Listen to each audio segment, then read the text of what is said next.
1987 жылдың желтоқсанында Мұқағали Мақатаевтың соңғы тұрған үйінде табылған қағаздар арасында бір хат болды, оны ешкім оқымауы керек еді. Бұл хатта ақын өзінің жақын досына жазған: мен өлемін деп білемін, бірақ олар менің қалай өлгенімді емес, неге өлгенімді ешқашан білмейді. Хат аяқталмаған, соңғы сөйлемнің ортасында тоқтап қалған, қаламның сиясы кептеліп қалған. Бұл қағазды табушылар оны дереу жасырды. Неге? Өйткені онда жазылғандар ресми нұсқаны толығымен өзгертіп жіберді. Ақынның өлімі туралы біз білетін барлық нәрсе бұл жалған болды. Ал шындық? Шындық сол хатта жатыр. Ол хат қазірде біреулердің қолында, бірақ оны ешкім көрсетпейді. Сол хатта не жазылған? Кім оны жасырды? Және неге Мұқағалидың соңғы күндері туралы ресми деректер мен куәгерлердің айтқандары бір-біріне мүлдем сәйкес келмейді? Біз Мұқағали туралы не білеміз? Ресми нұсқа қарапайым, талантты ақын, бірақ ішімдікке салынып, 29 жасында қайғылы түрде қайтыс болды. Бұл нұсқа 50 жылдан астам уақыт бойы қайталанып келді.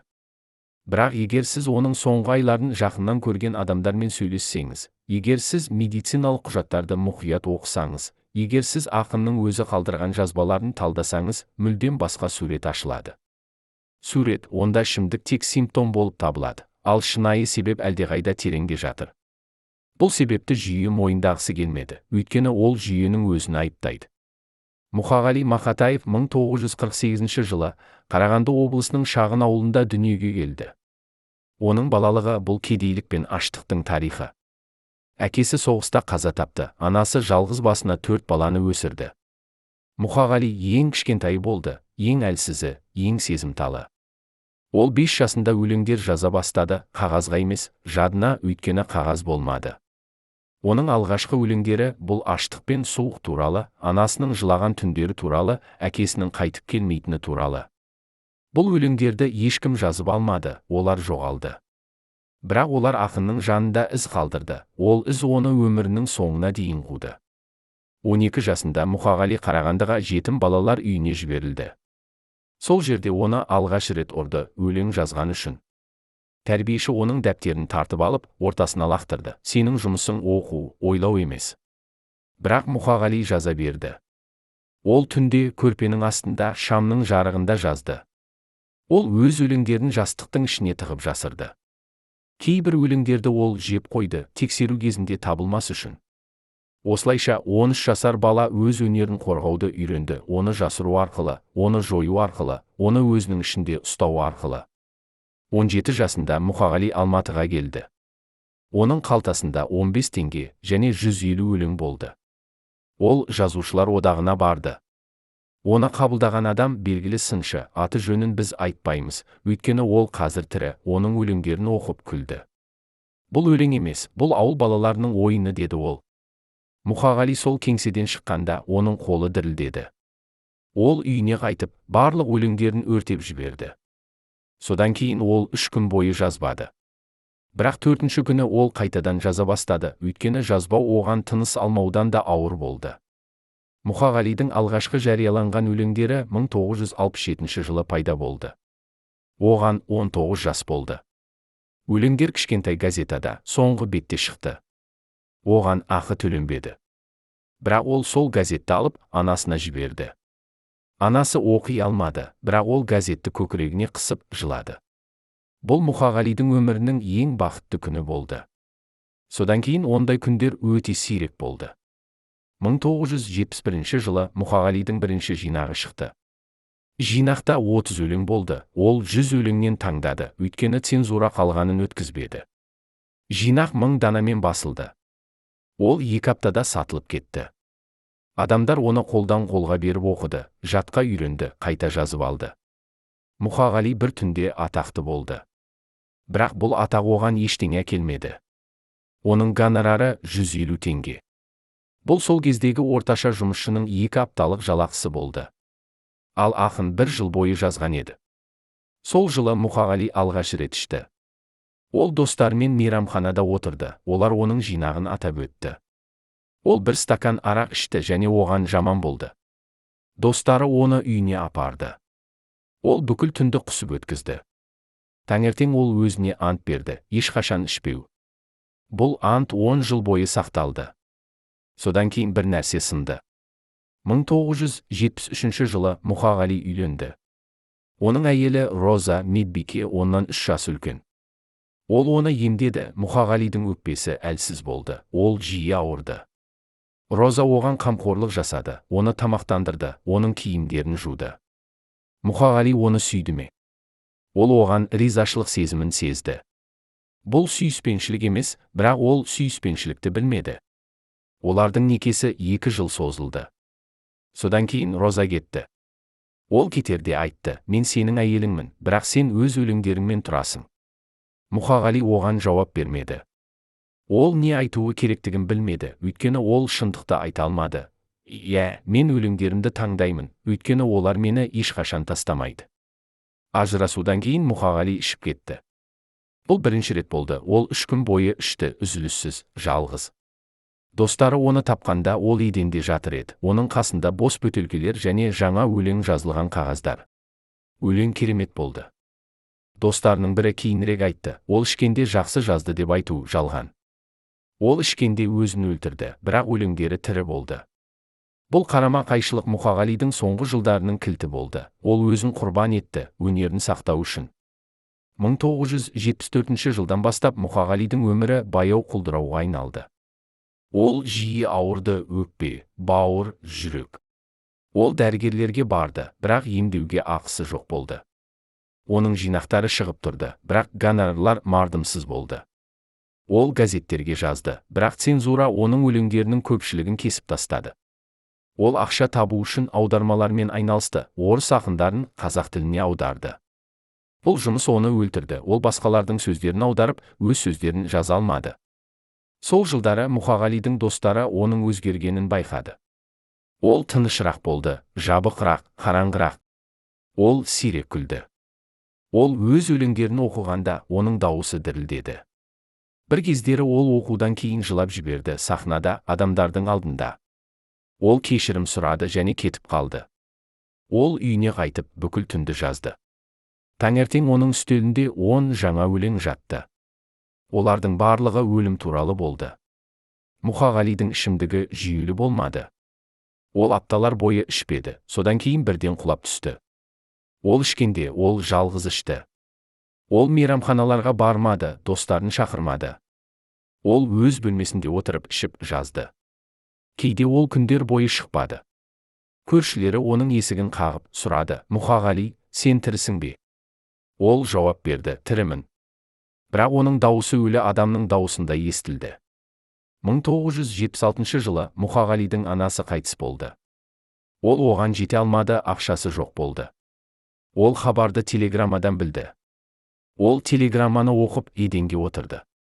Ол жылаған жоқ. Ол тек отырды, қозғалмай бүкіл күн бойы. Кешке ол тұрып дүкенге барып арақ сатып алды. Ол 3 апта ішті. Достары оны ауруханаға жеткізді. Дәрігерлер айтты, тағы бір рет, және ол өледі. Мұқағали оларға қарап күлімсіреді, жақсы. Ауруханадан шыққаннан кейін Мұқағали өзгерді. Ол енді өлімнен қорықпады. Ол оны күтті.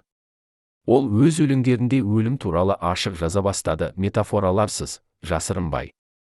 Цензура бұл өлеңдерді өткізбеді. Мұқағали оларды үстелінің тартпасына салды. Ол айтты, олар менен кейін басылады. Ол қателеспеді.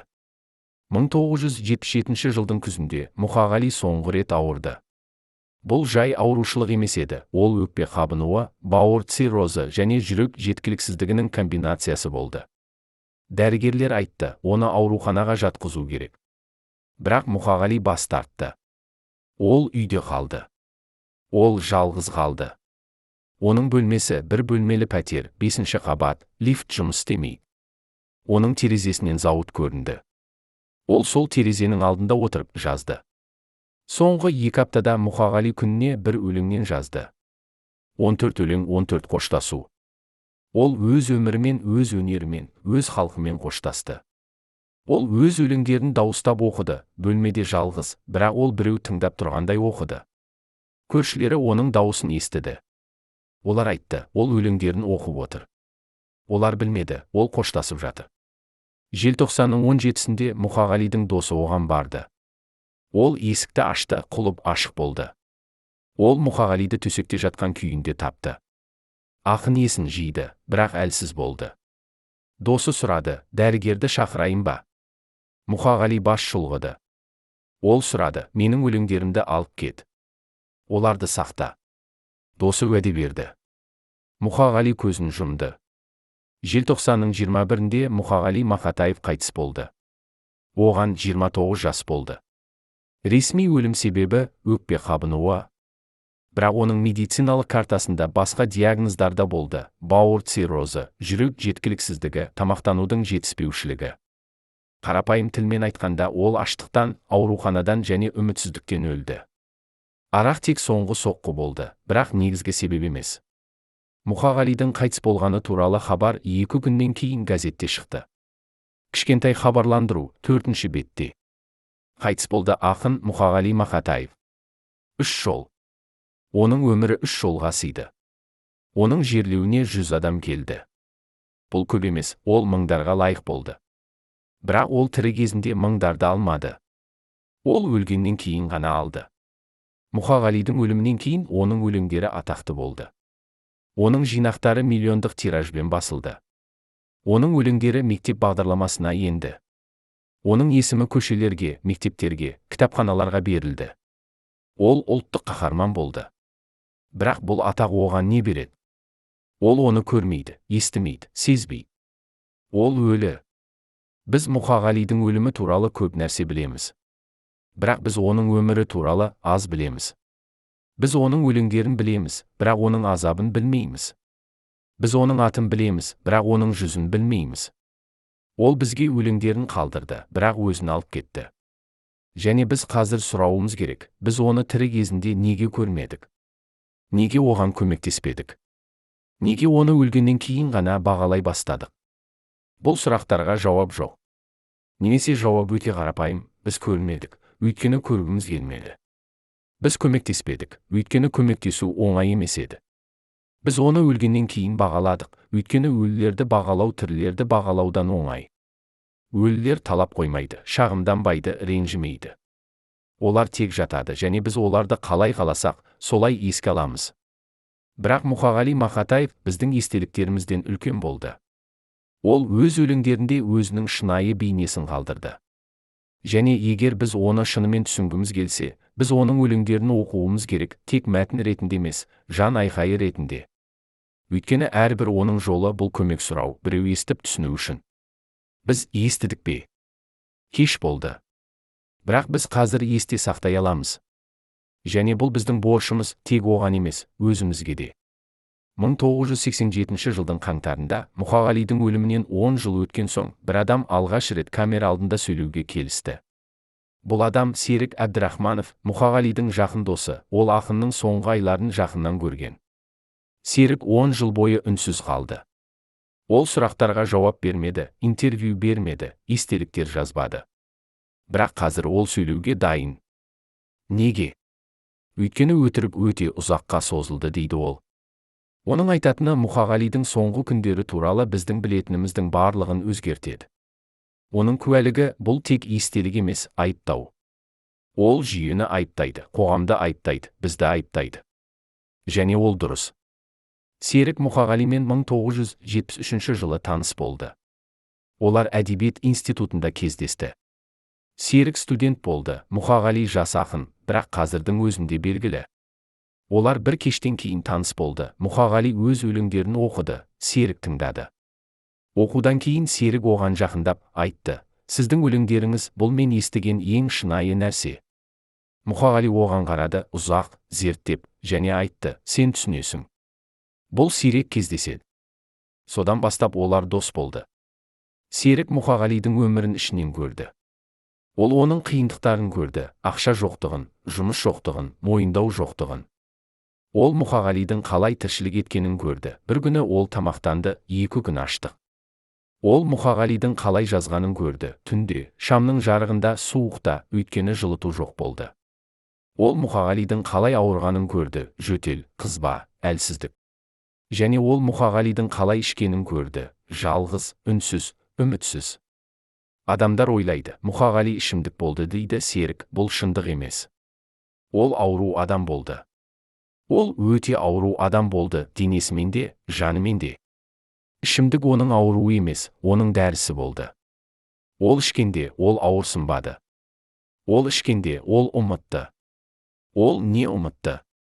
Ол өзінің ешкімге керек еместігін ұмытты. Ол өзінің өлеңдері ешкімге керек еместігін ұмытты. Ол өзінің өмірі мағынасыз екенін ұмытты. Ішімдік оған бірнеше сағатқа бұл ұмытуды берді. Және ол бұл үшін өз өмірімен төледі. Серік Мұқағалидың соңғы жылын толық еске алады. 1977 жылдың көктемінде Мұқағали оған телефон соқты. Оның дауысы әлсіз болды. Ол айтты, Серік, маған көмек керек. Серік дереу барды. Ол Мұқағалиды төсекте жатқан күйінде тапты. Ақын ауырып қалған болды, қатты жөтел, жоғары температура. Серік дәрігерді шақырды. Дәрігер келіп тексеріп, айтты, өкпе қабынуы, ауруханаға жатқызу керек. Мұқағали бас тартты. Мен үйде қаламын деді ол. Дәрігер дәрі жазды. Серік дәріханаға барып дәрі сатып алды. Ол өз ақшасына сатып алды, өйткені Мұқағалидың ақшасы жоқ болды. Мен оған сұрадым, Мұқағали, сенде ақша неге жоқ дейді Серік. Ол маған жауап берді. Менің соңғы гонорарым 3 ай бұрын болды. 20 теңге. Мен оған сенбедім. Мен айттым, қалай? Сенің өлеңдерің барлық газеттерде шығады. Ол күлді.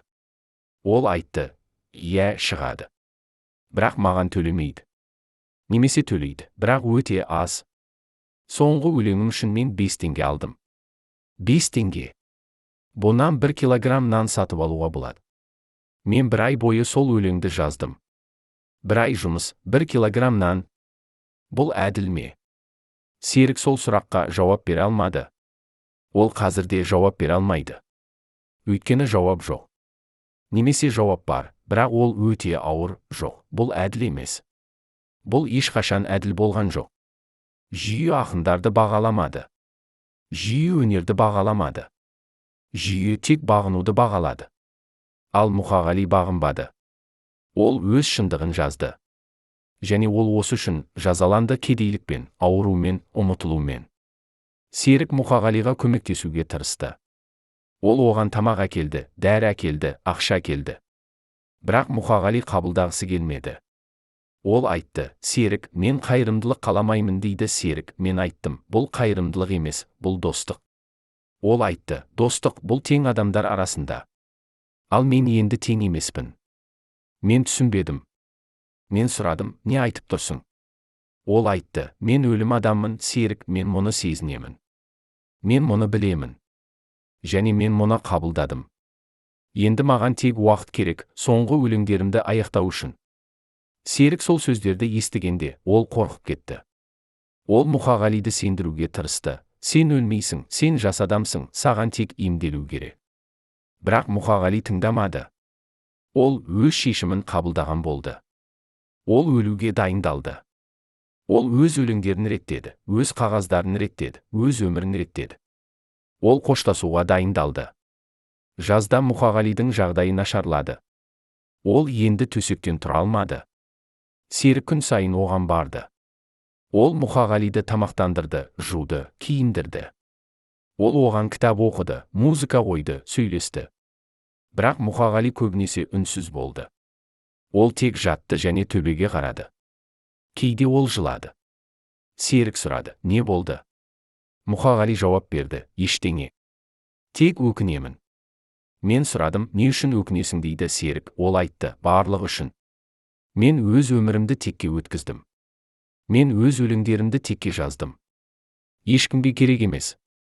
Мен айттым, бұл шындық емес. Сенің өлеңдеріңді мыңдаған адамдар оқиды. Ол күлді.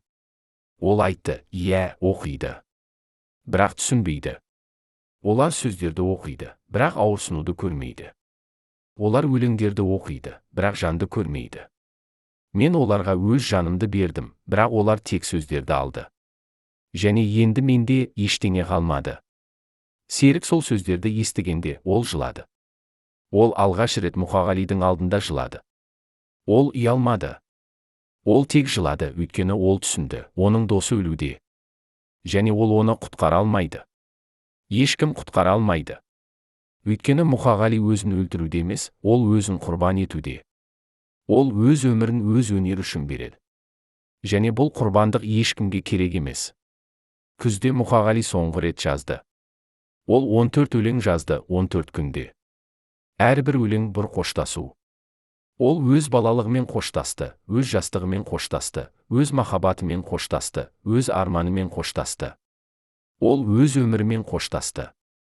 Серік сол өлеңдерді оқыды. Ол айтты, олар керемет. Мұқағали айтты, олар соңғы. Серік сұрады, неге соңғы? Мұқағали жауап берді, өйткені мен енді жаза алмаймын. Менде күш жоқ. Менде сөз жоқ. Менде уақыт жоқ. Желтоқсанның 17-сінде Серік Мұқағалиға барды. Ол есікті ашты, құлып ашық болды. Ол ішке кірді. Бөлме суық болды. Жылыту жұмыс істемеді. Мұқағали төсекте жатты, көрпемен жабылған. Оның беті ақ болды. Оның көздері жабық болды. Серік оны ояту үшін жақындады. Мұқағали көзін ашты. Ол Серікке қарады. Ол күлімсіреді. Ол айтты, сен келдің. Жақсы, мен саған айтқым келді, рахмет. Барлығы үшін рахмет. Серік сұрады, не үшін рахмет? Мұқағали айтты, мені адам ретінде көргенің үшін. Мені ақын ретінде көргенің үшін. Мені дос ретінде көргенің үшін. Басқалар мені көрмеді. Олар тек өлеңдерімді көрді. Немесе ішімдігімді көрді. Немесе кедейлігімді көрді. Бірақ сен мені көрдің. Және бұл маған өмір сүруге көмектесті. Қазір мен кетуге дайынмын. Серік жылады. Ол айтты, кетпе. Өтінемін, кетпе. Мұқағали айтты, мен қалғым келеді. Бірақ мен қала алмаймын. Менің денем өлуде. Менің жаным шаршады. Мен өмір сүруге шаршадым. Мен күресуге шаршадым. Мен дәлелдеуге шаршадым. Мен тек демалғым келеді. Және өлім бұл демалыс. Мен оны қорқынышсыз күтемін. Серік сұрады, мен не істей аламын? Мұқағали айтты, менің өлеңдерімді алып кет. Оларды сақта. Оларды жария ет. Адамдар оқысын. Адамдар білсін. Мен не үшін өлдім? Мен не үшін өмір сүрдім? Менің өмірім мағынасыз болмасын. Менің өлімім мағынасыз болмасын. Өтінемін, Серік уәде берді. Ол Мұқағалидың өлеңдерін алды. Ол оларды сақтады. Ол оларды жария етті. Бірақ ол бір нәрсені істей алмады, ол Мұқағалиды құтқара алмады. Желтоқсанның 21-інде Мұқағали Мақатаев қайтыс болды. Серік оның қасында болды. Ол оның қолын ұстады. Ол оған қоштасты. Ол оған кешірім сұрады, өз үшін, қоғам үшін, жүйе үшін. Бірақ Мұқағали естімеді. Ол қазірдің өзінде кеткен болды. Адамдар мені сұрайды, Мұқағали неден өлді дейді Серік, мен жауап беремін, ол өлімнен өлді. Бірақ бұл толық жауап емес. Толық жауап, ол бізден өлді. Біздің немқұрайлығымыздан. Біздің салқындығымыздан. Біздің көрмеуімізден. Біз оны өлтірдік өз үнсіздігімізбен, өз бейжайлығымызбен, өз ұмытуымызбен. Және қазір біз оны еске аламыз. Бірақ бұл кеш. Өте кеш. Ол өлі.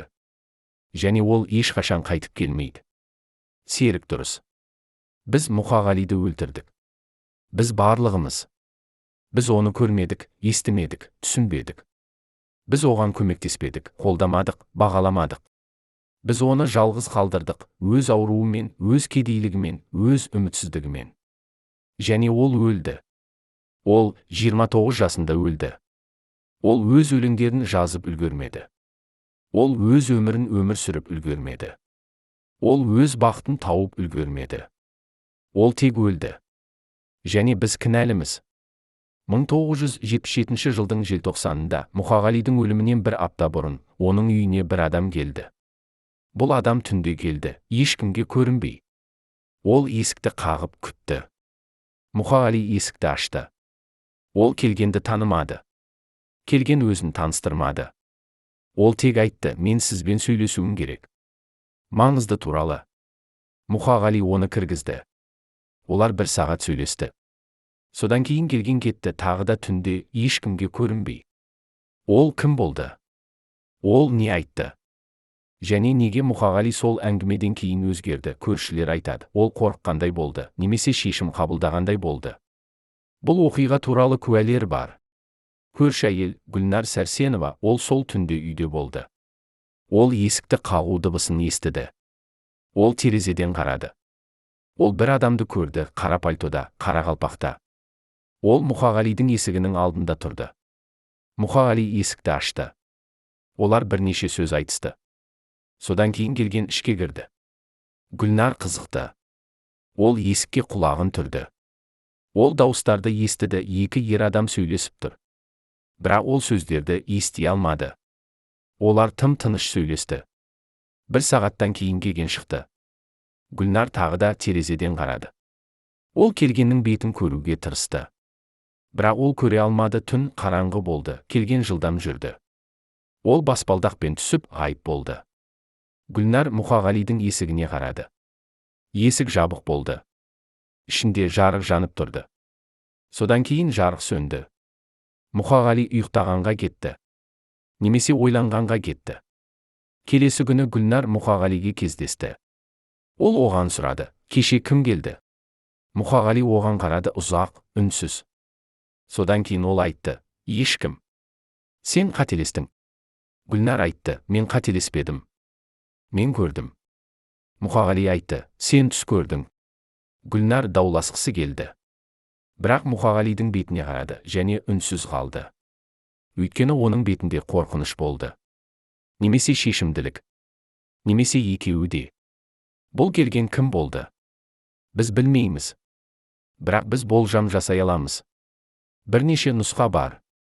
Бірінші нұсқа, бұл қауіпсіздік комитетінің агенті болды. Ол Мұқағалиға ескерту жасауға келді, өз өлеңдеріңді тоқтат, немесе зардаптары болады. Бұл нұсқа ықтимал Мұқағали қауіпсіздік комитетінің назарында болды. Оның өлеңдері өте еркін болды, өте шынайы болды. Жүйе мұндай өлеңдерді ұнатпады. Екінші нұсқа, бұл редактор немесе шығармашылық одақтың өкілі болды. Ол Мұқағалиға ұсыныс жасауға келді, өз өлеңдеріңді өзгерт, және біз оларды жариялаймыз. Бұл нұсқада ықтимал Мұқағалидың көптеген өлеңдері цензурадан өтпеді. Редакторлар оған өзгертулер жасауды ұсынды. Бірақ Мұқағали бас тартты. Ол өз өлеңдерін өзгерткісі келмеді. Үшінші нұсқа, бұл шетелдік агент немесе эмиссар болды. Ол Мұқағалиға көмек ұсынуға келді. Біз сені шетелге шығарамыз, сен онда жаза аласың, еркін өмір сүре аласың. Бұл нұсқа ең қызықты және ең қауіпті. Егер Мұқағали мұндай ұсынысты алса, ол қиын таңдау алдында тұрды, өз еліңді тастау немесе өз өміріңді тастау. Біз қай нұсқа дұрыс екенін білмейміз. Бірақ біз бір нәрсені білеміз, сол кездесуден кейін Мұқағали өзгерді. Көршілер айтады, ол тынышырақ болды, ойшылырақ болды. Ол көп сөйлемеді. Ол көп шықпады. Ол өз бөлмесінде отырды және жазды. Ол не жазды? Ол өз соңғы өлеңдерін жазды. 14 өлең, 14 қоштасу. Ол шешім қабылдаған болды. Ол қалуды таңдады. Ол өз елінде өлуді таңдады. Неге ол осылай таңдады? Біз тек болжам жасай аламыз. Мүмкін ол өз халқын тастағысы келмеді. Мүмкін ол өз тілін тастағысы келмеді. Мүмкін ол өз өлеңдерін тастағысы келмеді. Өйткені оның өлеңдері бұл оның халқының дауысы, оның тілінің жаны, оның елінің жүрегі. Және ол бұл дауысты, бұл жанды, бұл жүректі шетелге алып кете алмады.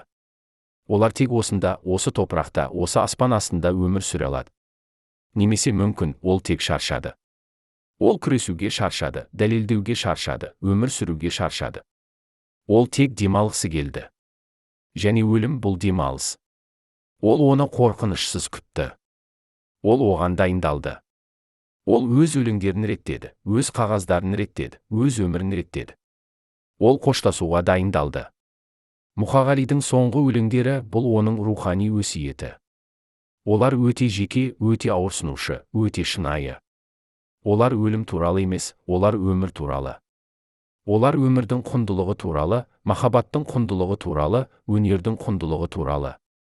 Олар біздің өмірімізді текке өткізбеуіміз керектігі туралы, біздің бір-бірімізді бағалауымыз керектігі туралы, біздің әрбір сәтті бағалауымыз керектігі туралы. Өйткені өмір қысқа. Өте қысқа. Және біз оны қайтара алмаймыз. Мұқағалидың бір өлеңінде мынадай жолдар бар: мен өлемін, бірақ менің өлеңдерім өмір сүреді. Олар менің балаларым, менің мұрагерлерім, менің дауысым.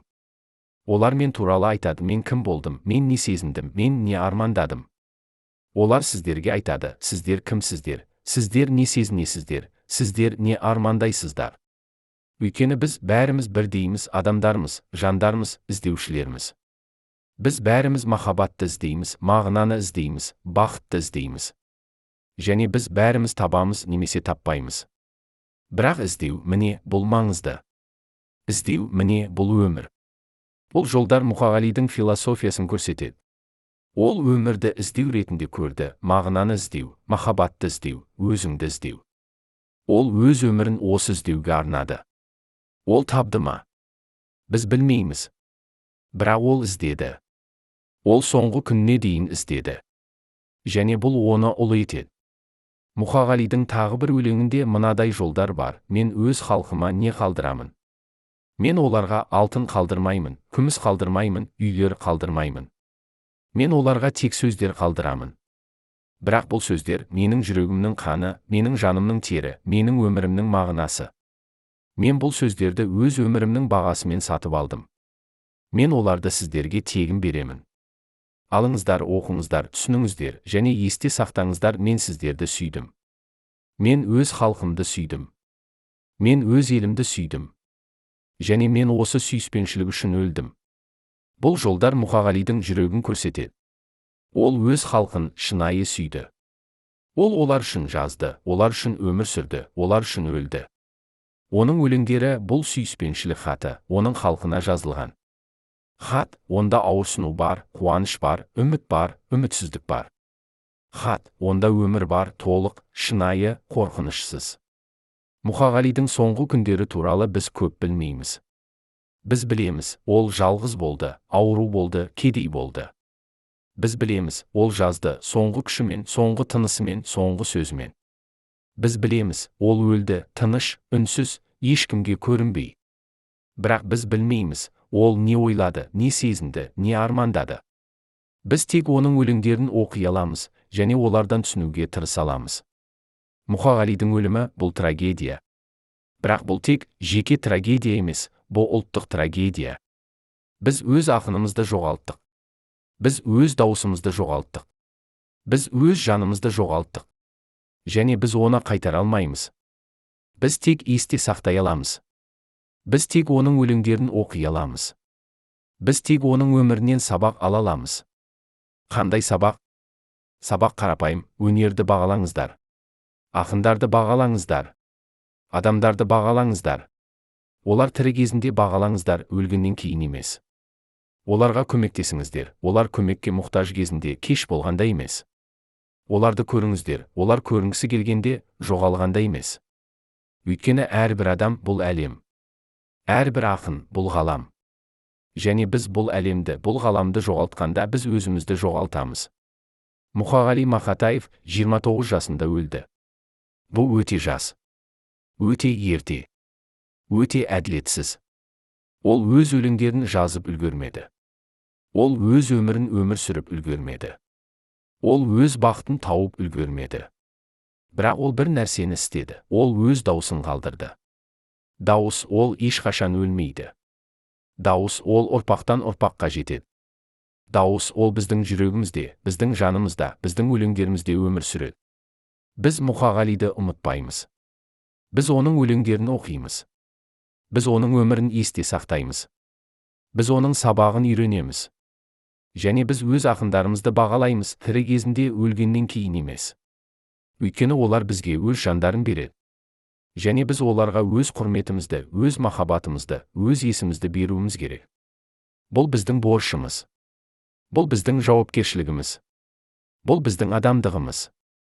1977 жылдың қазанында Мұқағалидың өлімінен 2 ай бұрын оның жақын досы Айгүл Нұрғалиева алғаш рет камера алдында сөйлеуге келісті. 40 жыл бойы ол үнсіз қалды, бірақ қазір ол дайын, өйткені шындық өте ұзақ жасырылды. Айгүл Мұқағалидың соңғы айларын жақыннан көрді, оның ауруын көрді, оның азабын көрді. Ол бір нәрсені көрді, ол туралы ешкім сөйлемеді: Мұқағалидың медициналық карталары. Сол карталарда жазылғандар ресми өлім себебін толығымен өзгертеді. Дәрігерлер не жасырды?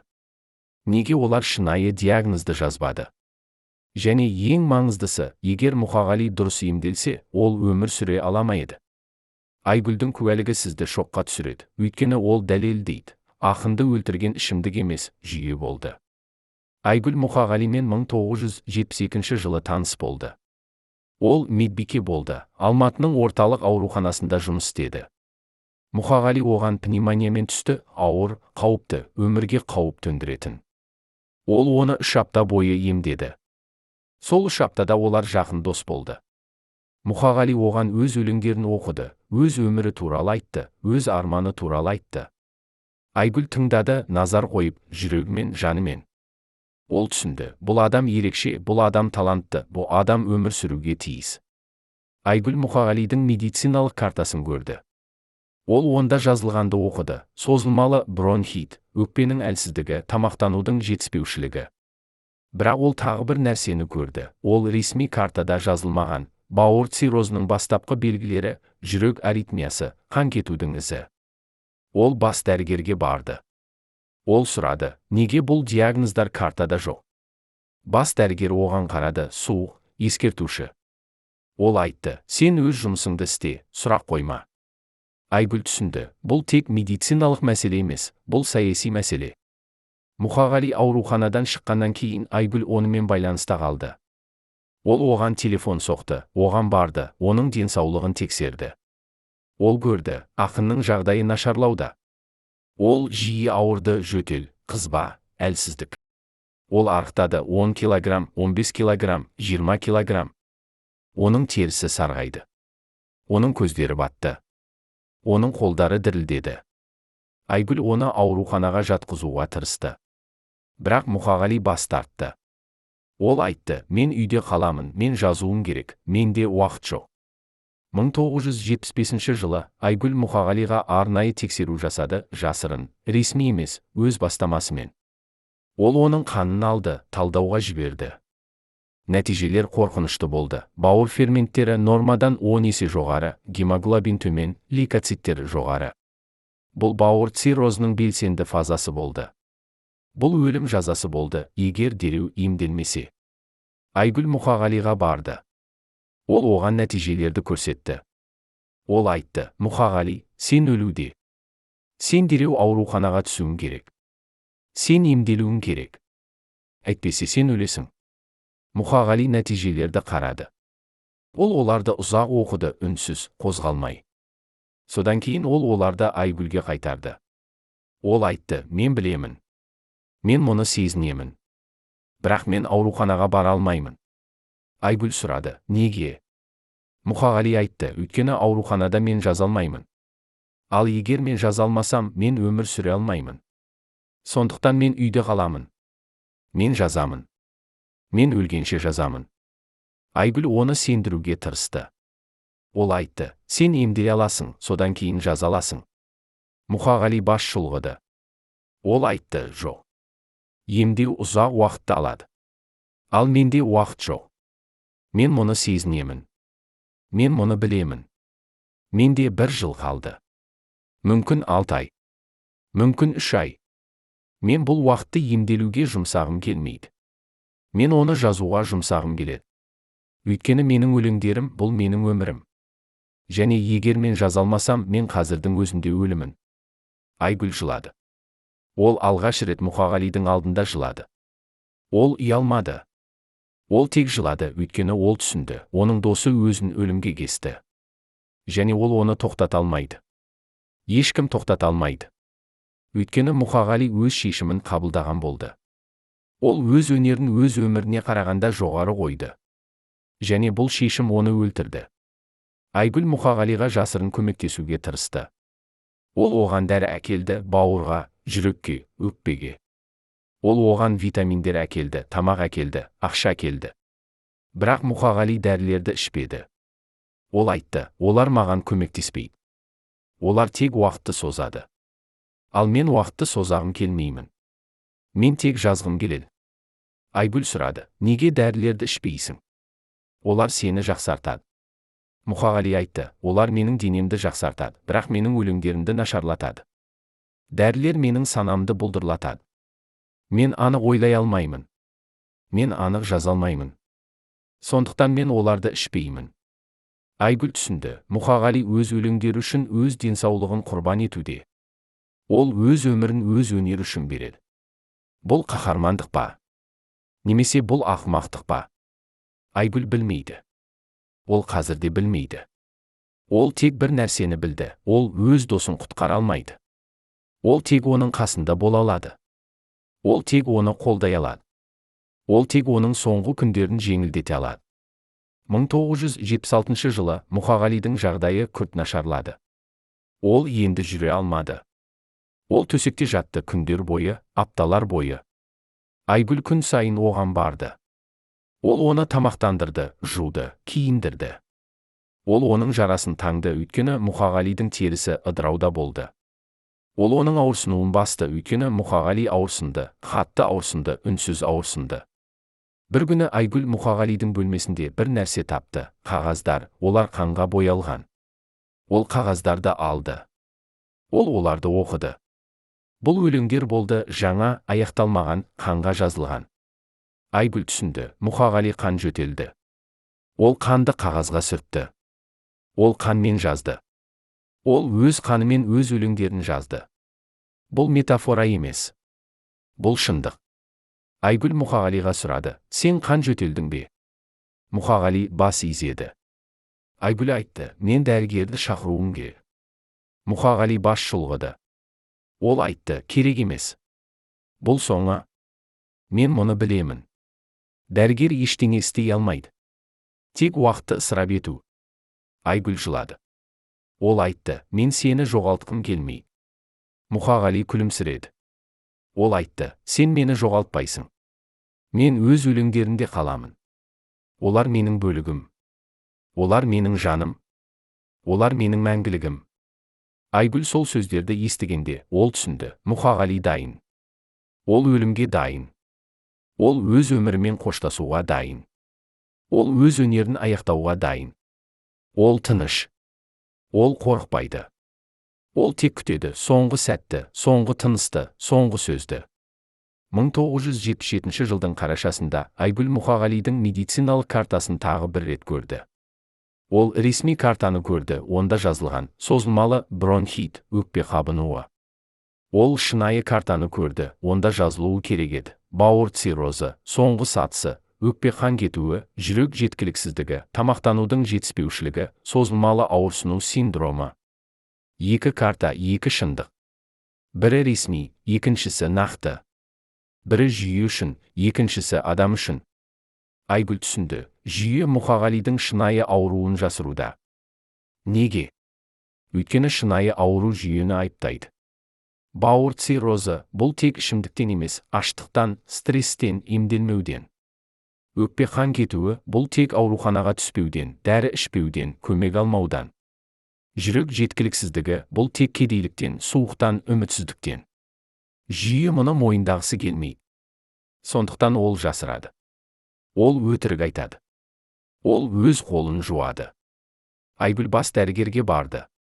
Ол сұрады, неге Мұқағалидың шынайы диагнозы картада жоқ? Бас дәрігер оған қарады, суық, қатал. Ол айтты, бұл саяси шешім. Жоғарыдан келген. Біз орындаймыз. Сен де орындайсың. Немесе жұмыстан кетесің. Айгүл айтты, бірақ бұл өтірік. Бас дәрігер айтты, бұл қажетті өтірік. Ақын ішімдік болды. Ол өзін өлтірді.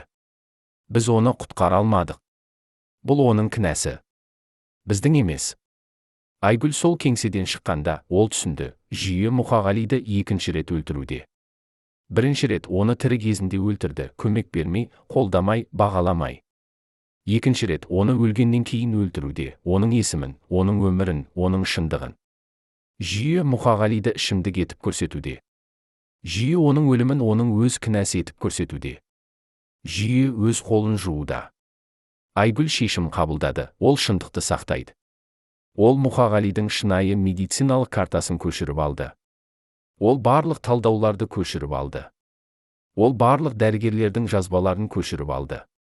Ол бұл құжаттарды жасырды үйінде, сейфте, қауіпсіз жерде. Ол оларды 40 жыл сақтады. Ол оларды қазір көрсетуге дайын.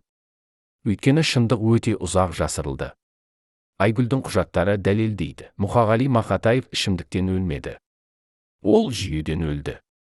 Жүйе оны өлтірді, көмек бермей, емдемей, қолдамай. Жүйе оны өлтірді кедейлікпен, аштықпен, үмітсіздікпен. Жүйе оны өлтірді өз салқындығымен, өз немқұрайлығымен, өз жалғандығымен. Және қазір жүйе өз қолын жууға тырысуда. Бірақ Айгүл рұқсат етпейді. Ол шындықты айтады. Ол дәлелдерді көрсетеді. Ол әділдікті талап етеді. Сіз не ойлайсыз? Жүйе кінәлі ме? Немесе Мұқағали өзі кінәлі ме? Немесе біз барлығымыз кінәліміз өз үнсіздігіміз үшін, өз бейжайлығымыз үшін, өз ұмытуымыз үшін? 1977 жылдың желтоқсанында Мұқағалидың өлімінен бір апта бұрын оның денесінде бір нәрсе болды, бір нәрсе, ол туралы дәрігерлер ешқашан сөйлемеді. Оның бауыры істемей қалды. Толығымен бұл соңғы сатысы болды. Бұл өлім жазасы болды. Бірақ Мұқағали ауырсынбады. Ол тыныш болды. Ол тіпті бақытты болды. Неге? Өйткені оның миы эндорфиндермен толды. Табиғи ауырсыну басатын заттар, олар адамды эйфория күйіне енгізеді. Дәрігерлер бұл құбылысты терминалды люцидтілік деп атайды, өлім алдындағы соңғы жарқырау. Мұқағали осы жарқырауда өз соңғы өлеңдерін жазды. Олар оның ең жақсы өлеңдері болды. Олар оның қанымен жазылған өлеңдері болды. Бірақ олар оның бақытты өлеңдері де болды. Өйткені ол соңында тыныштық тапты. Ол соңында өз орнын тапты. Ол соңында үйіне қайтты. Бұл құбылыс туралы дәрігерлер сирек сөйлейді. Өйткені ол қорқынышты. Ол түсініксіз. Ол ғылымға қайшы. Бірақ ол нақты. Көптеген өлім алдындағы адамдар осы жарқырауды бастан кешіреді. Олар бірден жақсарады.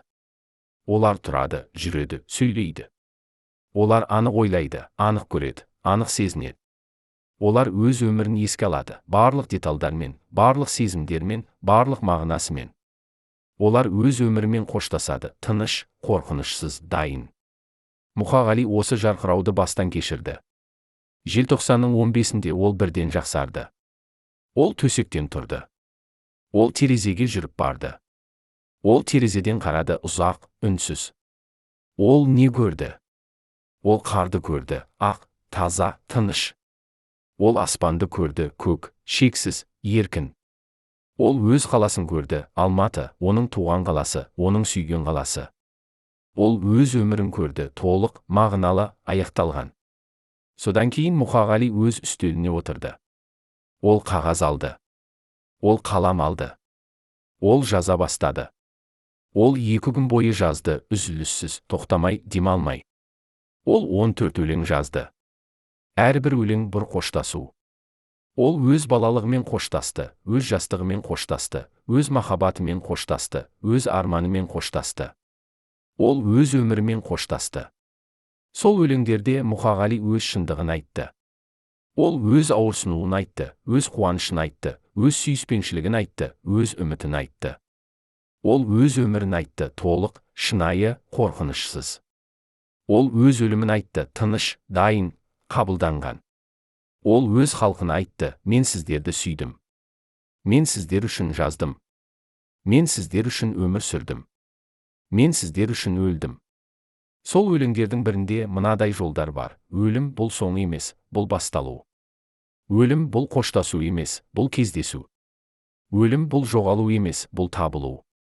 Мен өлемін, бірақ мен өмір сүремін. Мен өз өлеңдерімде өмір сүремін. Мен өз халқымның жүрегінде өмір сүремін. Мен өз елімнің жанында өмір сүремін. Мен мәңгі өмір сүремін. Бұл жолдар Мұқағалидың сенімін көрсетеді. Ол өлімнен қорықпады. Ол өлімді соңы ретінде көрмеді. Ол өлімді өту ретінде көрді, бір күйден екінші күйге, бір өмірден екінші өмірге, бір болмыстан екінші болмысқа. Ол сенді, оның өлеңдері өмір сүреді. Оның дауысы өмір сүреді. Оның жаны өмір сүреді. Және ол дұрыс болды. Желтоқсанның 17-сінде Мұқағали өз соңғы өлеңін жазды. Бұл өлең оның ең қысқа өлеңі болды, тек 4 жол. Бірақ бұл оның ең күшті өлеңі де болды.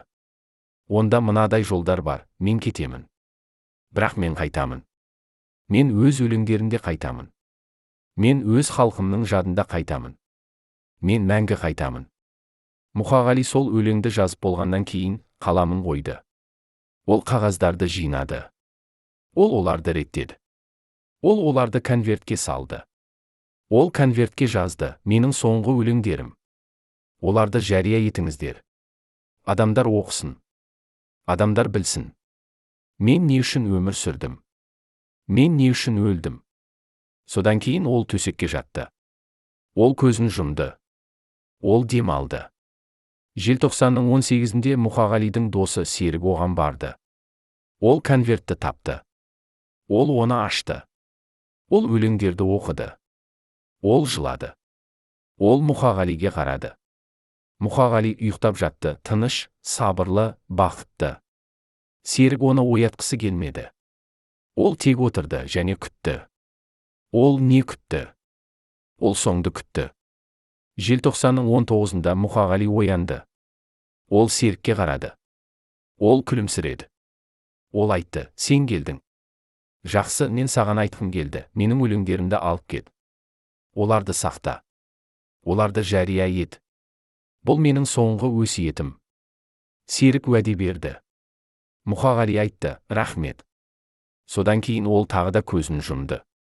Ол тағы да ұйықтады.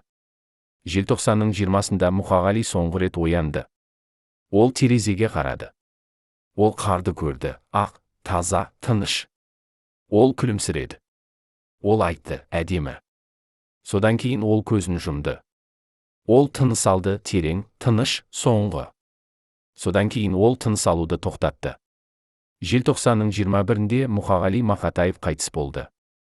Оған 29 жас болды. Ресми өлім себебі өкпе қабынуы. Шынайы өлім себебі бауыр циррозы, соңғы сатысы, көп органдардың жетіспеушілігі. Нақты өлім себебі жүйенің немқұрайлығы, қоғамның салқындығы, біздің үнсіздігіміз. Мұқағалидың денесі моргқа алынды. Онда аутопсия жасалды. Аутопсия нәтижелері шокты. Бауыр толығымен бұзылған, өкпелер қанға толы, жүрек үлкейген, асқазан жарылған. Бұл денес емес, бұл қирау болды.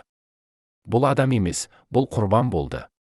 Дәрігерлер айтты: ол қалай өмір сүрді? Ол қалай жазды? Ол қалай тұрды? Бұл мүмкін емес.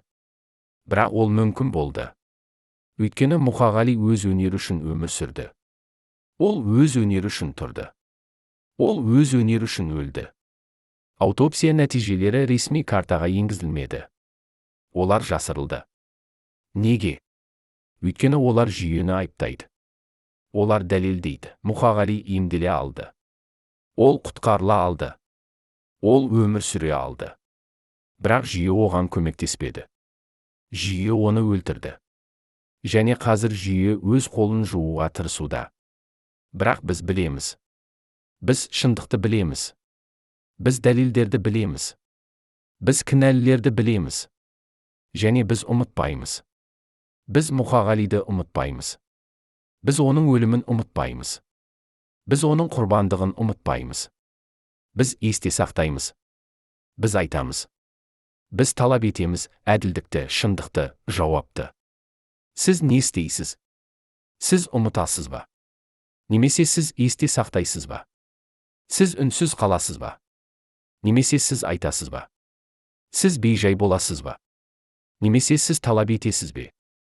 1977 жылдың желтоқсанында Мұқағалидың өлімінен кейін оның үйінде бір нәрсе табылды, бір нәрсе, ол туралы ешкім күтпеді. Оның төсегінің астында, ескі қорапта, жүздеген хат жатты. Хаттар, оларды Мұқағали жазды, бірақ ешқашан жібермеді. Хаттар, оларда ол өз шындығын айтты, өз ауырсынуын, өз қорқынышын, өз үмітін, өз махаббатын. Хаттар, олар оның жанының күнделігі болды. Хаттар, олар оның өмірінің құпиясы болды. Сол хаттарда не жазылған? Кімге жазылған? Және неге Мұқағали оларды жібермеді? Сол хаттар Мұқағалидың ішкі әлемін ашады. Әлем, онда ауырсыну бар, махаббат бар, үміт бар, үмітсіздік бар. Әлем, онда адам бар, нақты, тірі, сезімтал. Хаттарды Мұқағалидың досы Серік тапты. Ол оларды оқыды. Ол шокқа түсті. Өйткені сол хаттарда Мұқағали өзін көрсетті, толығымен шынайы, қорғанышсыз.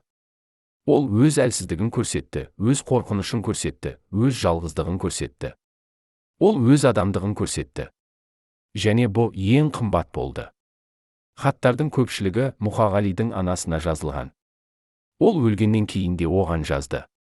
Ол оған өз өмірі туралы айтты, өз жұмысы туралы айтты, өз арманы туралы айтты.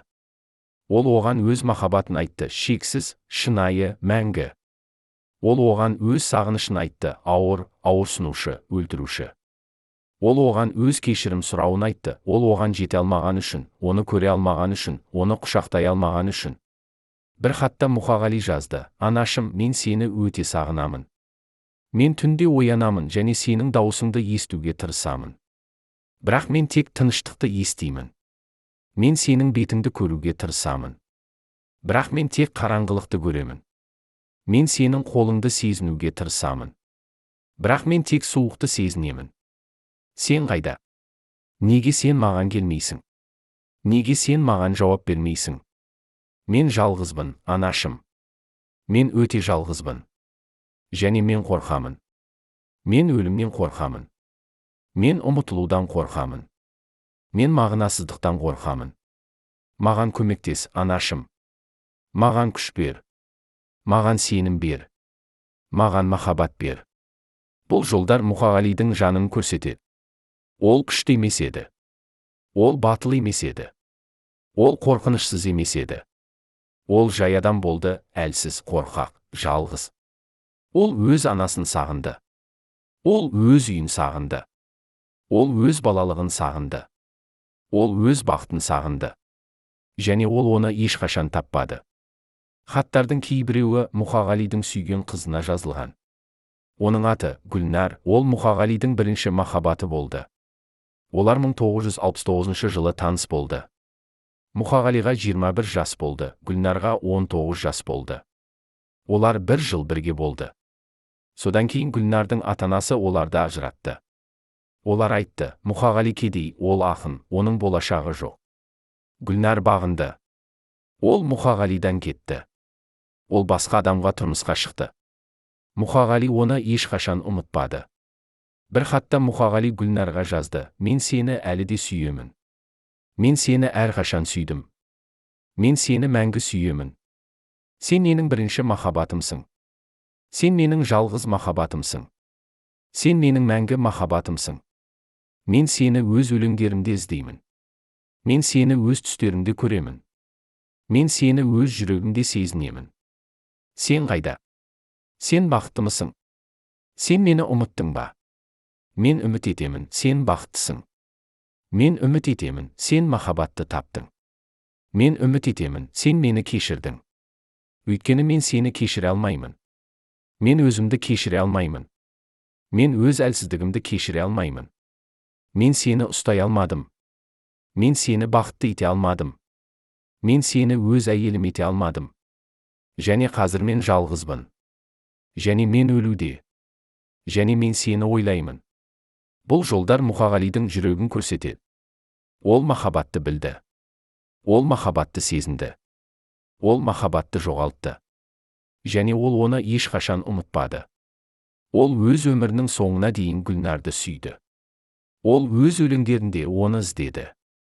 Ол өз түстерінде оны көрді. Ол өз жүрегінде оны сезінді. Және ол оны ешқашан таппады.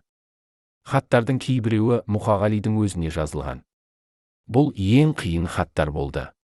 Өйткені оларда Мұқағали өзімен сөйлесті, шынайы, қатал, ашық. Ол өзін сынады, өзін айыптады, өзін кешірді.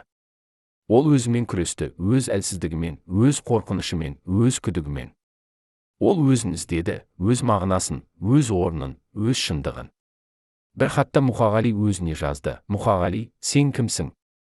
Сен ақынсың. Бірақ бұл жеткілікті ме? Сен адамсың. Бірақ бұл мағыналы ма? Сен өмір сүресің. Бірақ бұл құнды ма? Сен не істедің? Сен өлеңдер жаздың. Бірақ олар кімге керек? Сен өмір сүрдің. Бірақ сен кімге керексің? Сен махаббат іздедің. Бірақ сен оны таптың ба? Сен мағына іздедің. Бірақ сен оны таптың ба? Сен бақыт іздедің. Бірақ сен оны таптың ба? Жоқ, сен ештеңе таппадың. Сен тек жоғалттың. Сен өз денсаулығыңды жоғалттың. Сен өз махаббатыңды жоғалттың. Сен өз өміріңді жоғалттың. Және не үшін? Өлеңдер үшін. Сөздер үшін. Қағаздар үшін. Бұл құнды ма? Бұл мағыналы ма? Бұл әділ ме? Мен білмеймін. Мен ешқашан білмеймін. Мен тек жаза аламын. Мен тек өмір сүре аламын. Мен тек үміт ете аламын.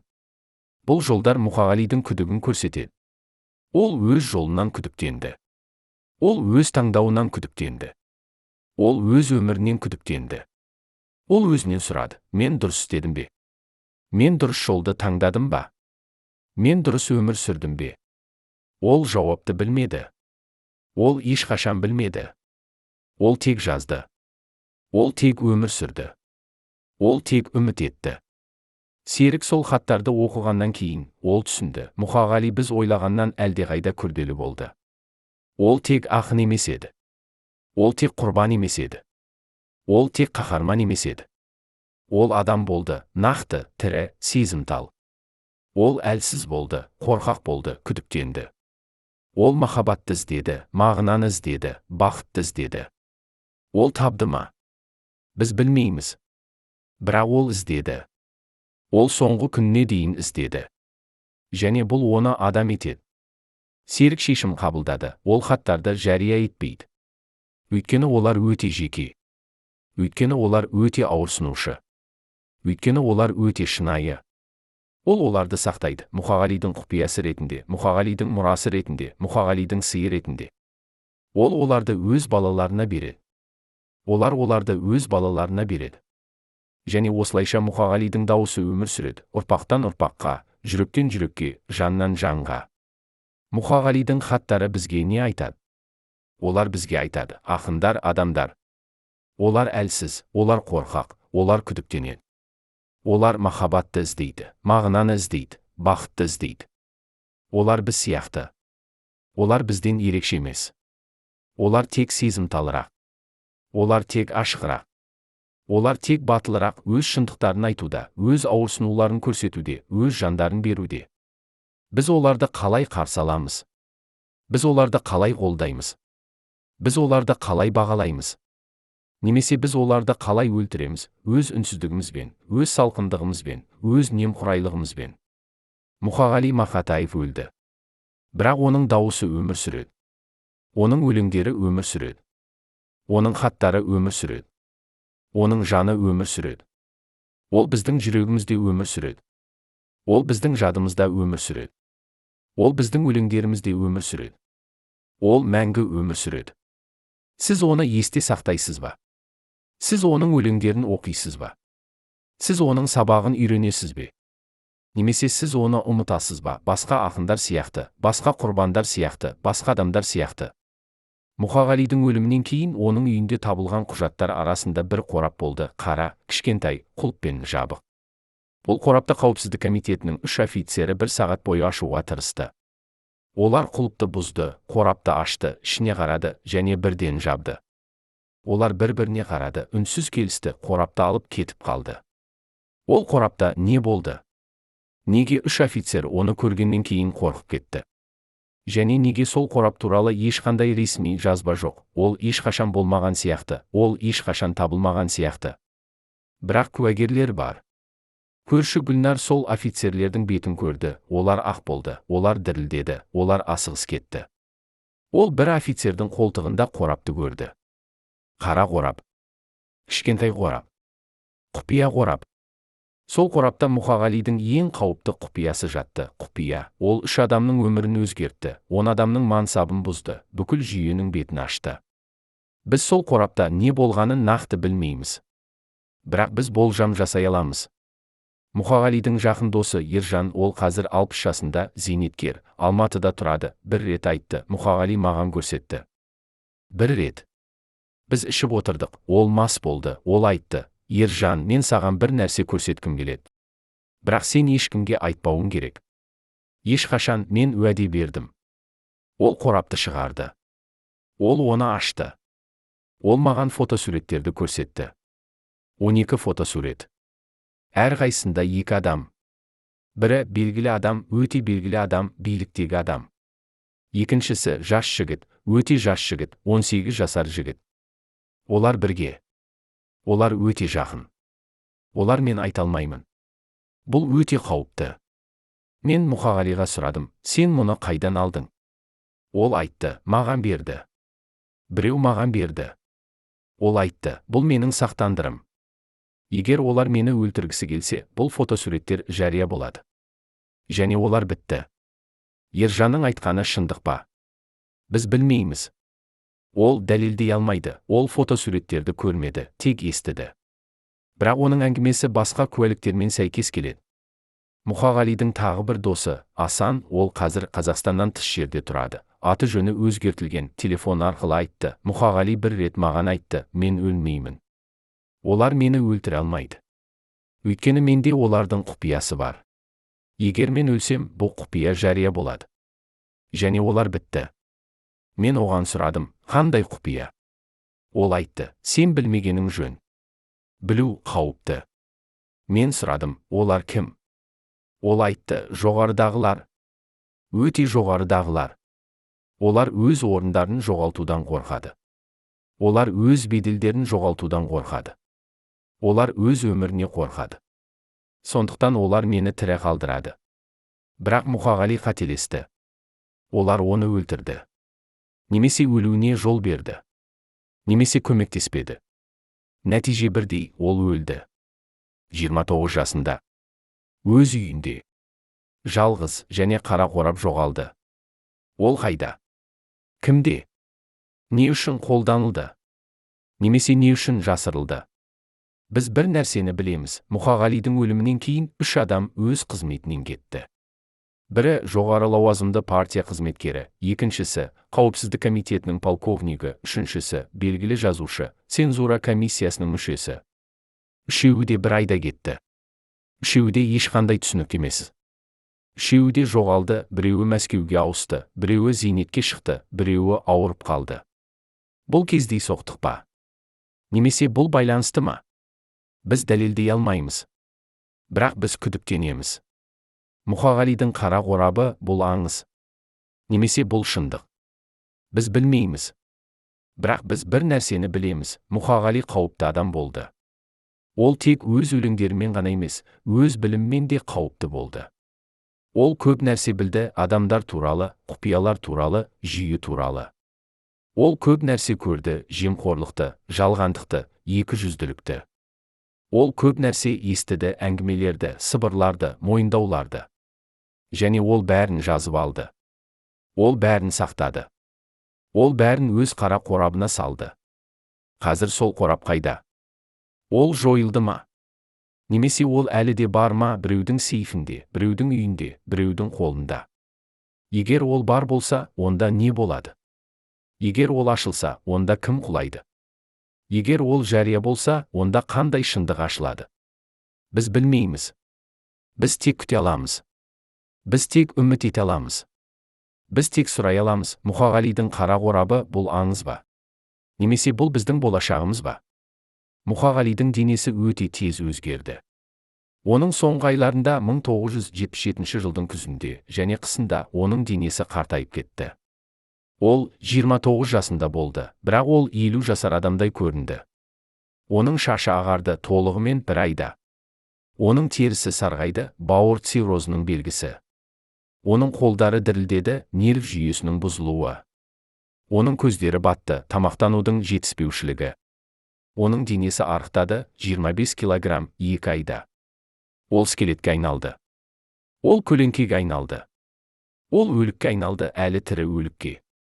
Оның досы Айгүл, медбике, ол оның денсаулығын бақылады, айтты. Мен оның денесін көрдім. Мен шокқа түстім. Бұл денес емес еді, бұл қирау еді. Оның бауыры істемеді, толығымен. Оның өкпесі қанға толды, жартысына. Оның жүрегі үлкейді, 2 есе. Оның асқазаны жарылды бірнеше жерден. Ол қалай өмір сүрді? Ол қалай жүрді? Ол қалай жазды? Мен түсінбедім. Бұл медицинаға қайшы. Бұл ғылымға қайшы. Бұл табиғатқа қайшы. Бірақ ол өмір сүрді. Ол жүрді. Ол жазды. Ол өз ерік күшімен өмір сүрді. Ол өз өнері үшін өмір сүрді. Ол өз халқы үшін өмір сүрді. Мұқағалидың денесі оған ауырсыну әкелді. Үнемі ауырсыну. Қатты ауырсыну. Өлтіруші ауырсыну. Ол бауырында ауырсынды, өткір, шақтай. Ол өкпесінде ауырсынды, жанып тұрғандай. Ол жүрегінде ауырсынды, қысылып тұрғандай. Ол басында ауырсынды, жарылып тұрғандай. Ол бүкіл денесінде ауырсынды, өлуде тұрғандай. Ол ауырсынуды қалай басты? Ол дәрі ішті, көп дәрі, әр түрлі дәрі, қауіпті дәрі. Ол ауырсынуға қарсы дәрі ішті, анальгин, аспирин, димедрол. Ол бауырға дәрі ішті, эссенциали, карсил, гипабене. Ол жүрекке дәрі ішті, валидол, карвалол, нитроглицерин. Ол өкпеге дәрі ішті, антибиотиктер, муколитиктер, бронходилататорлар. Ол күніне 12 түрлі дәрі ішті. Кейде 15. Кейде 20. Бірақ дәрілер көмектеспеді. Олар тек уақытты созды. Олар тек ауырсынуды азайтты. Олар тек өлімді кешіктірді. Бірақ олар оны тоқтата алмады. Еш нәрсе оны тоқтата алмады. Өйткені Мұқағалидың денесі өлуде болды. Баяу ауырсынушы, қайтарылмайтын, оның досы Серік айтты. Мен оны соңғы айларында көрдім. Ол адам емес еді. Ол қанша рет құлады, еденге, баспалдаққа, көшеге. Ол қанша рет есінен танды, үйінде, дәріханада, дүкенде. Ол қанша рет қан жөтелді, түнде, күндіз, үнемі. Мен оған айттым, Мұқағали, сен ауруханаға түсуің керек. Ол айтты, жоқ. Мен айттым, сен өлесің. Ол айтты, білемін. Мен айттым, неге өзіңді өлтіресің? Ол айтты, мен өзімді өлтірмеймін. Мен өз өнерімді құтқарамын. Егер мен ауруханаға түссем, мен жаза алмаймын. Ал егер мен жаза алмасам, менің өмірім мағынасыз. Сондықтан мен үйде қаламын. Мен жазамын. Мен өлгенше жазамын. Мұқағалидың денесі оған тек ауырсыну ғана емес, қорқыныш та келді. Ол өз денесінен қорқыды. Ол оның қалай өзгергенін көрді, күн сайын, сағат сайын, минут сайын. Ол оның қалай құлағанын көрді, күш жоғалды, салмақ жоғалды, өмір жоғалды. Ол оның қалай өлгенін көрді, баяу, ауырсынушы, қайтарылмайтын. Және ол қорқыды. Ол өлімнен қорқыды. Ол ауырсынудан қорқыды. Ол жалғыздықтан қорқыды. Бірақ ол өз қорқынышын көрсетпеді. Ол оны жасырды, өз достарынан, өз көршілерінен, өз оқырмандарынан. Ол күлімсіреді. Ол әзілдеді. Ол жақсы екенін айтты. Бірақ оның көздері өтірік айтты. Оның қолдары өтірік айтты. Оның денесі өтірік айтты. Ол жақсы емес еді. Ол өлуде болды. Және ол мұны білді. Оның досы Айгүл айтты, мен оған бір рет сұрадым, Мұқағали, сен қорқасың ба? Ол маған қарады, ұзақ, үнсіз. Содан кейін ол айтты, иә. Мен өте қорқамын. Мен өлімнен қорқамын. Мен ауырсынудан қорқамын. Мен ұмытылудан қорқамын. Бірақ мен тағы бір нәрседен қорқамын, өз өлеңдерімді аяқтамай қалудан. Өйткені егер мен оларды аяқтамасам, менің өмірім мағынасыз болады. Менің өлімім мағынасыз болады. Менің азабым мағынасыз болады. Сондықтан мен жазамын. Мен қорқыныш арқылы жазамын. Мен ауырсыну арқылы жазамын. Мен өлім арқылы жазамын. Мұқағалидың денесі оған тағы бір нәрсе әкелді, ұят. Ол өз денесінен ұялды. Ол оның қалай көрінетінін ұялды, арық, сары, дірілдейтін. Ол оның қалай иіс шығаратынын, ұялды дәрі иісі, ауру иісі, өлім иісі. Ол оның қалай жұмыс істейтінін, ұялды, әлсіз, баяу, сынық. Ол өзін адам емес сезінді. Ол өзін құрбан сезінді. Ол өзін өлік сезінді. Сондықтан ол адамдардан жасырынды.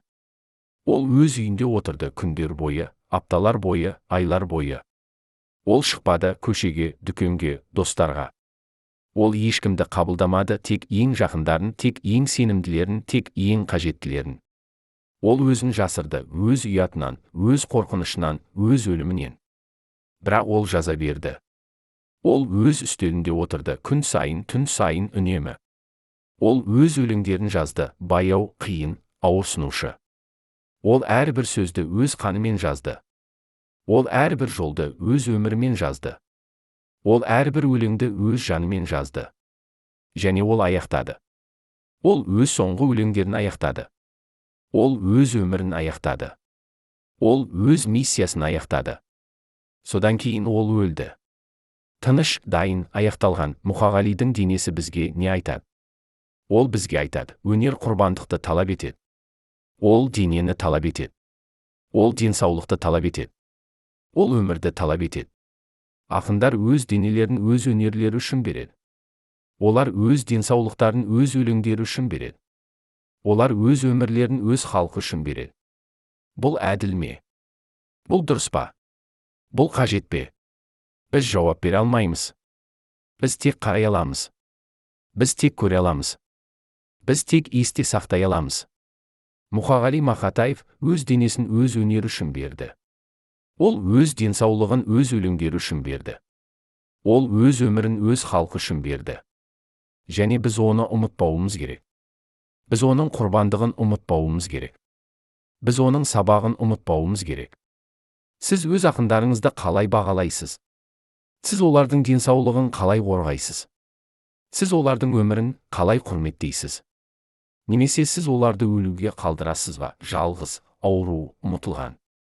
Мұқағалидың өлімінен кейін оның құжаттары арасында бір папка табылды, қалың, ескі, жыртылған. Папканың үстінде қызыл мөрмен жазылған құпия. Жоюға жатады. Бірақ папка жойылмады. Ол сақталды 10 жыл, 20 жыл, 30 жыл. Ол қазірде бар, мұрағатта, қауіпсіз жерде, қол жетпейтін жерде. Сол папкада не бар? Сол папкада Мұқағалидың шынайы өмірбаяны бар. Өмірбаян оны қауіпсіздік комитеті жазды. Өмірбаян онда барлық шындық бар, барлық фактілер, барлық деректер, барлық құпиялар. Өмірбаян оны ешкім оқымауы керек еді. Бірақ біз оқыдық. Және біз шоққа түстік. Сол папкада не жазылған? Сол папкада Мұқағалидың барлық адамдары жазылған, қайда барды, кіммен кездесті, не айтты. Сол папкада оның барлық достары жазылған, аттары, мекенжайлары, байланыстары. Сол папкада оның барлық өлеңдері жазылған, жарияланғандары да, жарияланбағандары да, тыйым салынғандары да. Сол папкада оның барлық әлсіздіктері жазылған, ішімдігі, ауруы, кедейлігі. Сол папкада оның барлық қауіптері жазылған, не айтуы мүмкін, не жазуы мүмкін, не істеуі мүмкін. Қауіпсіздік комитеті Мұқағалиды бақылады. Толығымен үнемі, қатал, олар оның телефонын тыңдады. Олар оның хаттарын оқыды. Олар оның үйіне кірді, ол жоқ кезде, ол ұйықтап жатқан кезде, ол ауырған кезде. Олар оның қағаздарын көшіріп алды. Олар оның өлеңдерін талдады. Олар оның достарын жазып алды. Олар оның әрбір қадамын білді. Неге? Неге олар бір ақынды соншалықты қатты бақылады? Өйткені ол қауіпті болды. Өйткені оның өлеңдері қауіпті болды. Өйткені оның шындығы қауіпті болды. Жүйе шындықтан қорқады. Жүйе еркіндіктен қорқады. Жүйе ақындардан қорқады. Сондықтан жүйе оларды бақылайды. Жүйе оларды қысады. Жүйе оларды өлтіреді. Папкада бір құжат бар, ең қауіпті құжат. Бұл құжат 1976 жылдың қарашасында жазылған. Құжаттың атауы Ақын Мақатаев туралы шаралар жоспары. Құжатта 3 бөлім бар: бақылау, қысым, жою. Әрбір бөлімде нақты іс-шаралар жазылған, не істеу керек, қашан істеу керек, кім істеу керек. Бақылау бөлімінде жазылған: телефонды тыңдау, хаттарды тексеру, үйге кіру, достарды жазу, өлеңдерді талдау. Қысым бөлімінде жазылған: жариялауға тыйым салу, жұмыстан шығару, достарды қорқыту, ақшаны кесу, емделуге кедергі жасау. Жою бөлімінде жазылған: табиғи себептерді күту, көмек көрсетпеу, оқшаулау, ұмыту, жою. Бұл құжат дәлелдейді: Мұқағалиды жүйе өлтірді. Жоспарлы түрде, мақсатты түрде, қатал түрде. Жүйе оны өлтірді: баяу, ауырсынушы, жасырын. Жүйе оны өлтірді: көмек көрсетпей, емдемей, қолдамай. Жүйе оны өлтірді: өз салқындығымен, өз немқұрайлығымен, өз жоспарымен. Құжатты кім жазды? Құжатта қол қойған 3 адам бар. Бірі Қауіпсіздік комитетінің полковнигі, аты жөні жасырылған. Екіншісі партия комитетінің хатшысы, аты жөні жасырылған. Үшіншісі Мәдениет министрлігінің орынбасары, аты жөні жасырылған. 3 адам, 3 қол қою, 3 өлім жазасы. Сол 3 адам қазір қайда? Олар тірі ме? Олар еркін бе? Олар жазаланды ма? Жоқ, олар ешқашан жазаланбады. Олар өз қызметтерін жалғастырды. Олар өз мансаптарын жасады. Олар өз зейнеттеріне шықты. Олар өз өмірлерін өмір сүрді, тыныш, қауіпсіз, жазасыз. Ал Мұқағали? Ол өлді. 29 жасында. Өз үйінде. Жалғыз, ешкімге керек емес. Ешкім жазаланбады. Ешкім жауап бермеді. Ешкім кешірім сұрамады. Папкада тағы бір құжат бар, ең ауырсынушы құжат. Бұл құжат Мұқағалидың соңғы күндері туралы есеп. Есепті бір агент жазды, ол Мұқағалидың көршісі болды, ол оны бақылады, ол оның әрбір қадамын жазып отырды. Есепте жазылған: желтоқсанның 15-інде объект төсектен тұрды. Ол терезеге жүріп барды. Ол 10 минут тұрды. Ол жылады. Желтоқсанның 16-сында объект өз үстеліне отырды. Ол жаза бастады. Ол 2 сағат жазды. Ол қан жөтелді. Ол жаза берді. Желтоқсанның 17-сінде объектіге досы келді. Олар 1 сағат сөйлесті. Объект өз қағаздарын досына берді. Досы кетті. Объект төсекке жатты. Желтоқсанның 18-інде объект қозғалмады. Ол тыныс алды, әлсіз, сирек, қиын. Желтоқсанның 19-ында объект қозғалмады. Ол тыныс алды, өте әлсіз, өте сирек, өте қиын. Желтоқсанның 20-сында объект тыныс алуды тоқтатты. Бұл есеп бізге не айтады? Ол бізге айтады: агент Мұқағалидың өлгенін көрді. Ол оның қалай өлгенін көрді: баяу, ауырсынушы, жалғыз. Ол оған көмектеспеді. Ол дәрігерді шақырмады. Ол ешкімге хабарламады. Ол тек қарады. Ол тек жазды. Ол тек есеп берді. Ол өз жұмысын істеді. Бұл адам қазір қайда? Ол тірі ме? Ол еркін бе? Ол жазаланды ма? Жоқ, ол ешқашан жазаланбады. Ол өз жұмысын жалғастырды. Ол өз ақысын алды. Ол өз өмірін өмір сүрді, тыныш, қауіпсіз, жазасыз. Папкада соңғы құжат бар, ең қорқынышты құжат. Бұл құжат Мұқағалидың өлімінен кейін жазылған. Құжаттың атауы Ақын Мақатаевтың өлімі туралы қорытынды. Құжатта жазылған: объект табиғи себептерден қайтыс болды. Өкпе қабынуы. Емделуден бас тартты. Ішімдікке салынды. Өз өлімі үшін өзі жауапты. Жүйе кінәсіз. Іс жабылды. Бұл құжат өтірік. Толық өтірік. Қатал өтірік. Мұқағали табиғи себептерден өлмеді. Ол жүйеден өлді. Ол өз өлімі үшін жауапты емес. Жүйе жауапты. Бірақ жүйе өз қолын жуды. Жүйе өз өтірігін айтты. Жүйе өз шындығын жасырды. Папка бізге не айтады? Ол бізге айтады: Мұқағали Мақатаев құрбан болды. Жүйенің құрбаны. Қауіпсіздік комитетінің құрбаны. Мемлекеттің құрбаны. Ол өлтірілді жоспарлы түрде, мақсатты түрде, қатал түрде. Ол өлтірілді өз өлеңдері үшін, өз шындығы үшін, өз еркіндігі үшін. Біз бұл папканы жария етуіміз керек. Біз бұл құжаттарды көрсетуіміз керек. Біз бұл шындықты айтуымыз керек.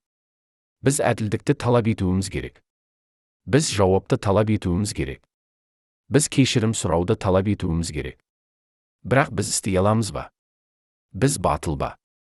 Біз дайын ба? Немесе біз қорқамыз ба жүйеден, билік, салдардан? Мұқағали қорықпады. Ол өз шындығын айтты. Ол өз өлеңдерін жазды. Ол өз өмірін өмір сүрді. Ол өз өлімін өлді.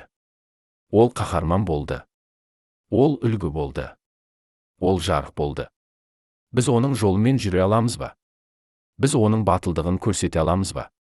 Біз оның шындығын айта аламыз ба? Немесе біз үнсіз қаламыз ба, қорқақ, бейжай, кінәлі?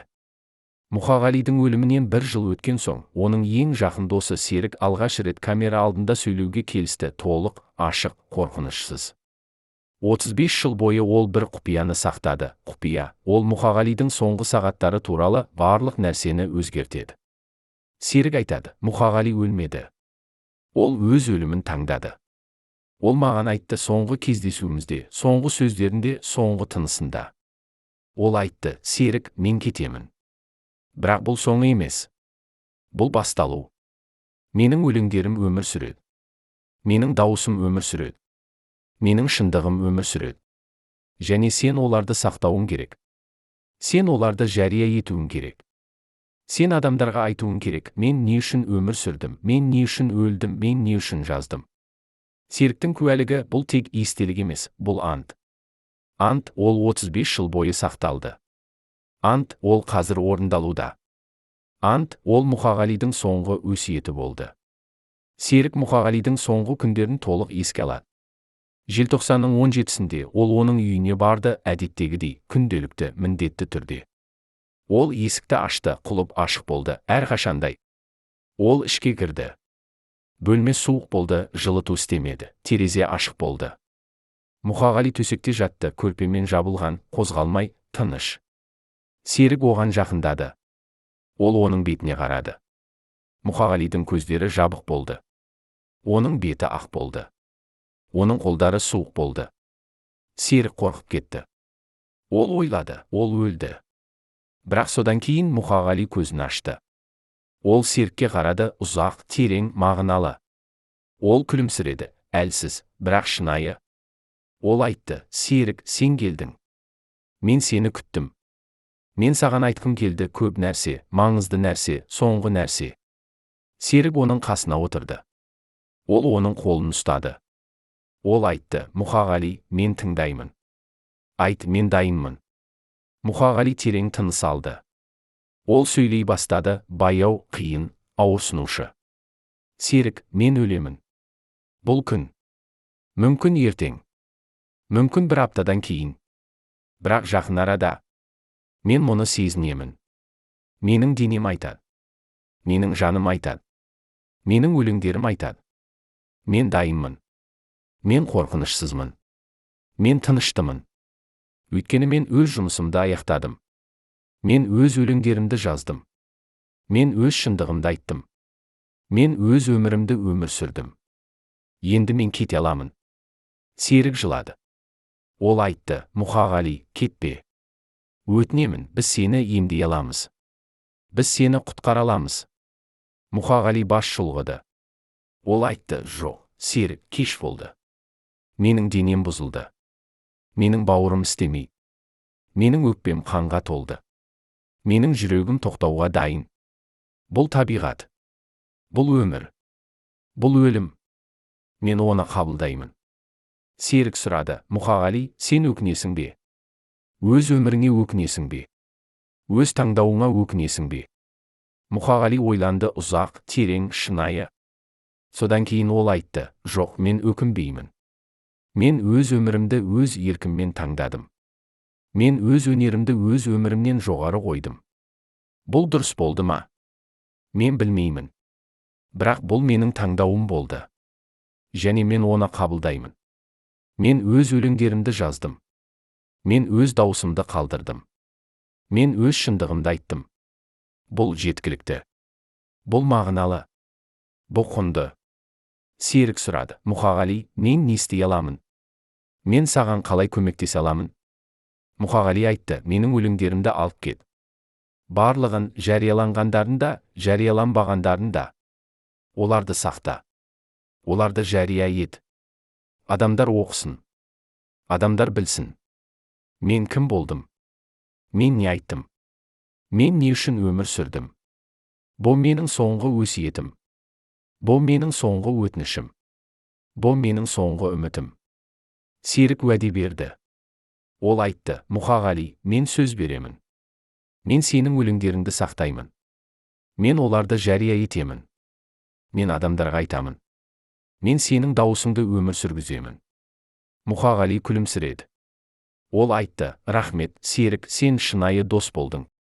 Сен менің өмірімді мағыналы еттің. Сен менің өлімімді мағыналы ететін боласың.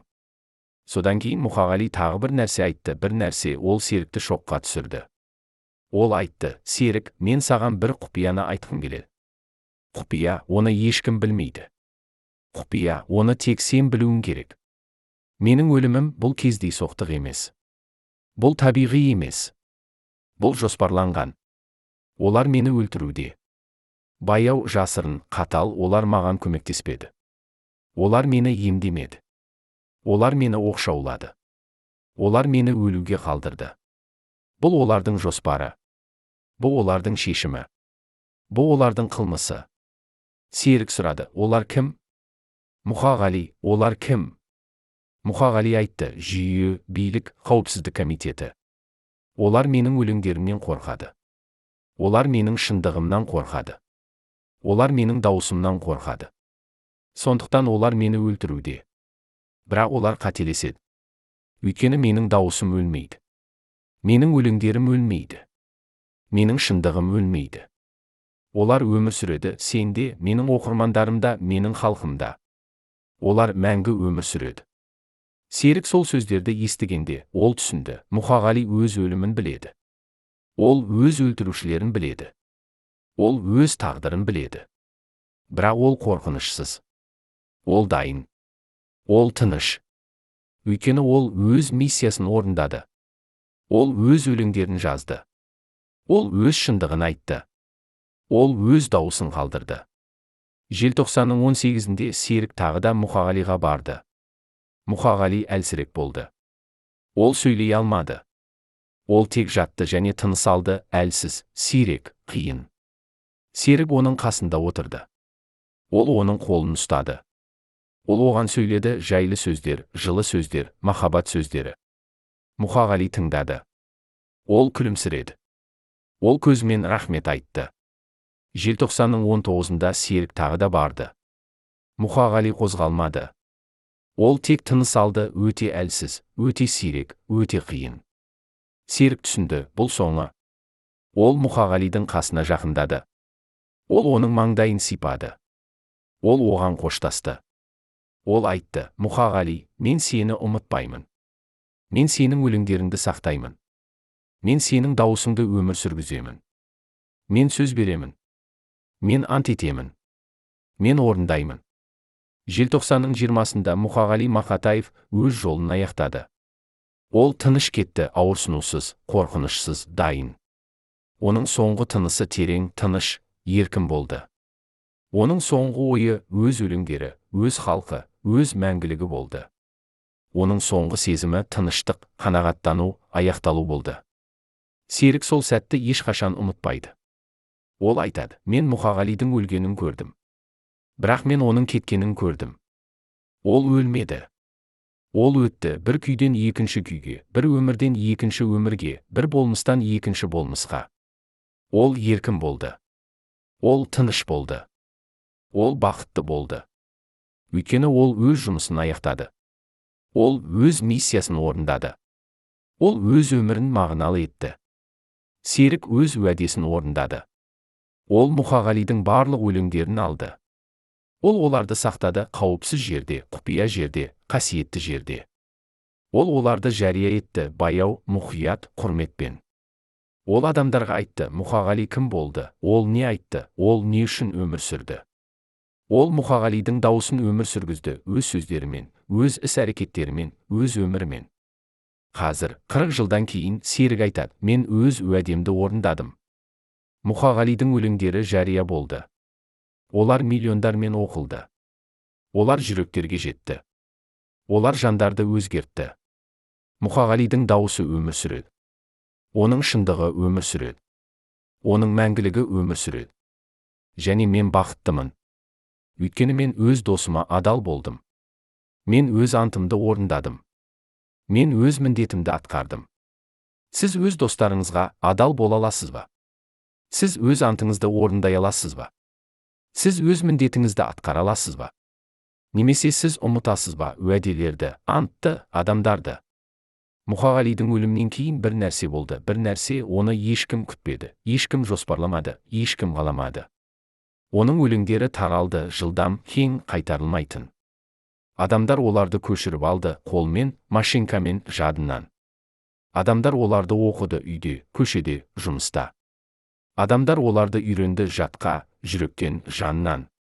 Мұқағалидың өлеңдері вирус сияқты таралды, тоқтатуға болмайтын, бақылауға болмайтын, жоюға болмайтын.